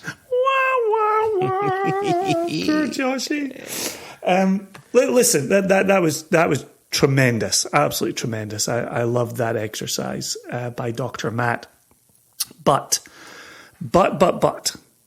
if Dr. Matt really went above and beyond with the PDF format, which, is that like saying PIN number? Is that an abortion on stilts? It is, because it's a portable document format. No, portable document file. It's a file. Yeah. So it'd be, it's not like MSDS or an ATM. So I can say thanks to him sending this in PDF format. You could just say thanks for sending the PDF. Oh, but you want to specify Yeah, I see what you're saying here, Jason. All I'm trying to specify is that he went above and beyond. Two other people who went above and beyond are Michael and Bonnie Nolan, who not only sent us literally 6,342 questions, but also sent a gift. And I know, Joshua, how incredibly strong your FOMO is. And you received this gift a full 24 hours before I did. Full 24 hours. Full. And it's been crushing me that I've been waiting 24 hours to open this. So do you have this gift? I have it to hand. I have it to hand. Each of us has? So let's describe it, seeing as this is an audio gift. So let me tell you, when I received it... Can I say it looks like a box of chocolates? So you had said it looks like a box of chocolates. I looked at the shape of it and I thought, did someone send me a Led Zeppelin box set? Like it has that size of multiple albums. Oh, for vinyl. Yeah, for vinyl. Because right? I have the Led Zeppelin box set, but it's on CD. No, I got it on vinyl because it doesn't look appreciate anything like music. This. Yeah. I spent so many years smashing vinyl. Once Elvis came along and he was, disrupting the youth, Yep. I just got into vinyl smashing. You'd want to talk about a wonderful hobby. Vinyl smashing is terrific. That's the name of my new band, Vinyl Smashing. It's why I'm going to get into book banning next. So. Oh, don't be so mousy. So here we go. So it's about 15 by 15, somewhere around there, and it's. I'm telling you, dude. Yeah. Your comment that it looks like a stack of vinyl is 100% spot on. Right. I'm starting to change my own mind that it's a box of chocolates, and now I'm starting to think it's a stack of vinyl. All right, let's get to ripping. Oh, and really quickly. So mine says on it, "Please open with Jason" on both the front and the back. Please open with Jason. And mine says the same. Please open with Joshua. There we go. Yep, there we go. All right. Oh, this is beautifully wrapped. Right. This is spectacular. Okay, we're trying to slide it out at the same time. Mickey, this chocolate. Have you seen it yet? No. I'm trying to slide it like a sleeve, and I don't have a place for purchase. You're supposed to drop it like it's hot. That's the problem. It's a box within a package. So mine has a letter on it. Does yours? Oh boy. Does yours have a letter? Oof. I need a cigarette after opening that. So the letter says, "Joshua, please open when you are with Jason. Yes, FaceTime, Zoom, any other electronic means is acceptable." And then the letter... Mine says the same. Beautiful. Opening the card. Oh, gosh. When people thank me for things, I'm always taken aback. And so it's a thank you card. Thank you so much. And my letter... Do you want... Yeah, you read your letter first. You read your letter first. Mine says, "Thank you for your friendship, love, palate, and for providing whiskey to us through the years. Love, Michael and Bonnie. Congrats on 10 years." There you go. Mine says beautiful. The same. Mine says the same. So there you go. Oh, so kind, so wonderful. They and now we're going to open this box. Oh, my gosh. That was wrapped in ribbon. Have you opened it? Yeah. So I'm just lifting the corners. I haven't looked inside. I'm going to lift the corners. Okay. And now my lid is off. I'm looking. Right. Oh. Whoa. So it's a book. It's a book. It's wrapped in plastic. It has the Single Cast Nation logo on it. And it says 10 years of SCN or how to start a whiskey community in 3 easy steps. Oh my gosh. Wonderful. Jeepers creepers. Jason, I'm going to start crying. This is really something else. Have you opened yours yet? This is so cool. Yeah, mine wasn't actually wrapped in cellophane. Okay. I got straight to looking and reading. Oh my God. Oh my gosh. Holy crap. So it's course. It's a full story. It's a full story. With pictures and labels. And more pictures. The 2015 Chicago Whiskey Jubilee's in here. The 2016 Whiskey Geek Tours with Barrel Thief are in here. Holy moly. Look at all these pictures. 2015 Chicago Jubilee. There's James Foster. There's Liz and Natalie. Graham. Michael. Aaron. Jess is in there. Sweet Scott. Bino. Oh my gosh. Lars Bull. Look at that. Christopher Grombeck as well. Oh my gosh. This even has the Laughing Frog. Oh my gosh. It's got the Woodcut series labels in it. Holy shit. This is insane. Oh my. Can we license this from them and sell it? I'm at a loss for words here. Like, this is... Oh, I just found a note from Dr. Matt Lurin, as opposed to Dr. Matt Bishop. Stephen London, Marshall Naiman. Oh, wow. Ben Weldy. Aaron Krause. So he interviewed people and put their quotes in here. Oh, my... Jason. This is unbelievable. This is... This is absolutely remarkable. Absolutely remarkable. So do you know how perfect this is? So the book opens with you and I, arms around each other, Whiskey Geek Tours jackets on. That's at Bunnahabhain in 2017. Mm-hmm. And have you looked at how the book closes? I haven't gotten there yet. It's the very next photo in the series. It's the same picture, but the time where I grabbed your ass instead. Now my butt is in your left hand. And it closes with Michael and Bonnie Nolan saying, "Congratulations on 10 years of friendship and good booze.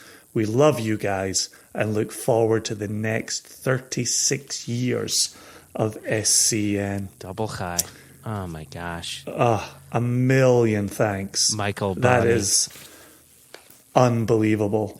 Unbelievable. Yeah. We love you both dearly. Thank you so much for this. This is going to lull me into the most perfect sleep tonight. I cannot wait to read through this. Cannot wait. Holy crap. Oh my word. Yeah. How do you follow that? Should we? Here's what we'll do. Yeah. We'll raise a couple. Michael Nolan is a wonderful human being, and he is very much of the mindset. If you don't ask the question, it won't get answered. Oh, that's true. That's true. And if somebody doesn't want to answer it, they simply won't answer it. So he raised something that I thought was really wonderful in amongst his 6,000 plus questions, which is, when are you going to interview Moana McAuliffe regarding your long-time friendship and collaboration in making iconic SCN and Jubilee labels? We would really like to know what goes into the creative process between the three of you when it comes to original ideas and the imagery that goes into creating these labels. I think the answer to that is I'm texting Mo later and seeing when she has free time, because what a great idea. There's so much we wouldn't have if it weren't for Mo's art and her vision. And so that's a brilliant idea, Michael. Thank you. Yep. Wow. Yep. Wow. Yeah, that's definitely going to happen. He also says, when will the second Glenburgie be released? Haven't we waited long enough? He has one question here that I'm actually going to close out the mailbag episode with. I apologize. There are a bunch of questions we simply did not get to, but we're about to have a season 6. Yep. Yeah, and exactly. We will bring up questions that were missed for a fair few episodes. We'll have a lovely, lovely time with that. Michael Nolan says, now that you have 10 years into Single Cast Nation, please look back and share some highlights. What were your hopes and dreams for SCN when you started? Has the company progressed as you hoped it would? Has the community that you set out to build materialized? That is 1,000,000% yes. That community has materialized beyond our wildest dreams. Has the loyal fan base that you have created surprised you? Also yes. Also 1,000,000 times yes. Did you expect the community to grow as much as it has? And then we have Dan Gryson, again, another chap who doesn't hesitate to write in, and it's wonderful hearing from Dan. Yep. And he has a much longer email, but he says, put yourself 10 or 15 years into the future. As you look back in time to 2021, what do you think will stand out most to you? What will be your main theme or connection to this time? Will it be the pandemic, maybe tariffs? What about the birth of American single malt as a defined category? Maybe the growth of world whisky in general, or the continued addition of distilleries in Scotland? Sorry, not trying to lead the witnesses, so to speak. I think it could be any one of these or none of these. Maybe there's something else we will look back upon. I know for sure, I hope it is not the pandemic, and I want to believe it won't be. But a good fun topic to discuss for sure. So, as you two are sitting in your rocking chairs sharing a dram in 2035, what will you remember most of 2021? So, we're getting out of here on these kinds of reflections. Michael's curious about the 10 years of the company. Dan is specific about 2021. So, if you can, try and give us a couple. Something from the recent history and something from 2021. And I'll give a thought to two similar answers. Wow. The thing I'm about to say, I want to make sure I'm using the right words, because I don't want to offend anyone in any way. But I think that this could very much be an answer to both questions simultaneously. Okay. There was an episode a while back, an extra episode, right, where there were shop owners complaining about behavior of certain whiskey fanatics, right, who were just kind of being the ugly, the ugly American or the ugly representative of that community. Right, being a jerk to the retailer. Where's the bottle? I know you have it. Where's the price? Well, all this stuff. I think one of the things that I really derive the most pride from and happiness from as I look back, and I hope I'll do the same 20 or so years from now, looking back at 2021, is that somehow, some way, shape, or form, we have created a community that is everything but the ugly representation of those within that hobby. Everybody within our community has been so nice and sharing, and even when we have lotteries, and there are people who say, you know what, I decided to step back because I won the previous one. I want to give someone else a chance, right? Or someone said, ooh, I missed out, and someone will say, I got samples, I'm happy to share it, something like that. There's a certain camaraderie that I think that we've strived to create an environment that would allow for such camaraderie, and we continue to nurture it and ensure that, no ugliness gets in, because it can happen, even from the best people. We've all been ugly at times, right? But we try to... If I don't get a fair mutation, I'm going to cut someone.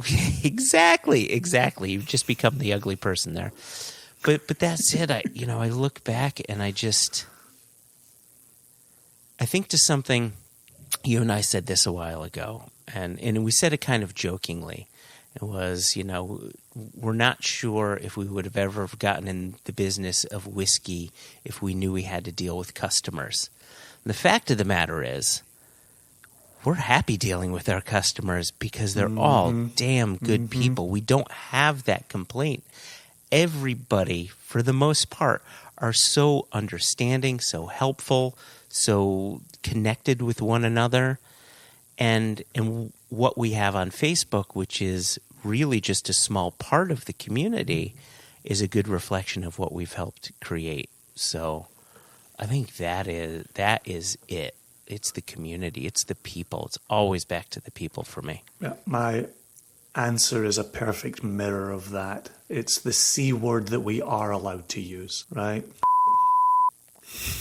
It's the people, right? The whiskey has brought the people together, but it's the people who will be remembered long after the whiskey has all been consumed. 100%. I would say 1,000%. Sorry. And to that, we talk about the community that is the nation in the United States, and that's where we've traveled the most and done shows the most and seen people the most. But we also have a community that's building behind the independent bottling offerings through Jess and through Elijah in Canada and Sweden and Germany and Israel and Japan. And we desperately, desperately want to get to Australia and New Zealand and many, many, many other parts of the world. And until that day, we have this increasing community around One Nation Under Whisky. So even if we're not on your local store shelves, we are in your ears. And it's an incredible privilege to be invited on your commutes and into your ears when you're working out or you're going about your daily business. It's unbelievable where people have invited us to hang out with them. And I love it. I absolutely love it. Yeah, I just hope no one incorporates our podcast into the lovemaking. I mean, that could just get a little weird. I hate to be controversial, Joshua, but I hope they do. If someone... Well, gosh, you could have a 2.5 hour session with your loved one just listening to this podcast in your ears. Oh my gosh. Right? And, you know, at any given point, you say it's always to the penis for you. It could be like a drinking game, right? Maybe your partner will be dripping with questions by the end of your session together. Pour your questions on me. In the name of love, I'm hot, stick and sweet. From the head to my feet now. Sorry. Should we get out of here on that? Let's get out of here on that. Jason, this has been a great way to spend an afternoon/evening. And to Michael Nolan, to Dan Greisen, to Dr. Matt, to Mikey, to everyone who wrote in, James Foster, we really appreciate you all taking the time to ask questions, and it really means a lot. So, cheers to you all. I'm going to throw in a final word. Tamara, was it Ari was asking earlier about bringing the wives back on the podcast? Yeah. Because you and I are still going, we're 2.5 hours into this, Tamara texted, "Your poor listeners have other things in their lives, with a smiley emoji. And my response is, no, they don't. And that's why we love them and they love us. Cheers. Cheers.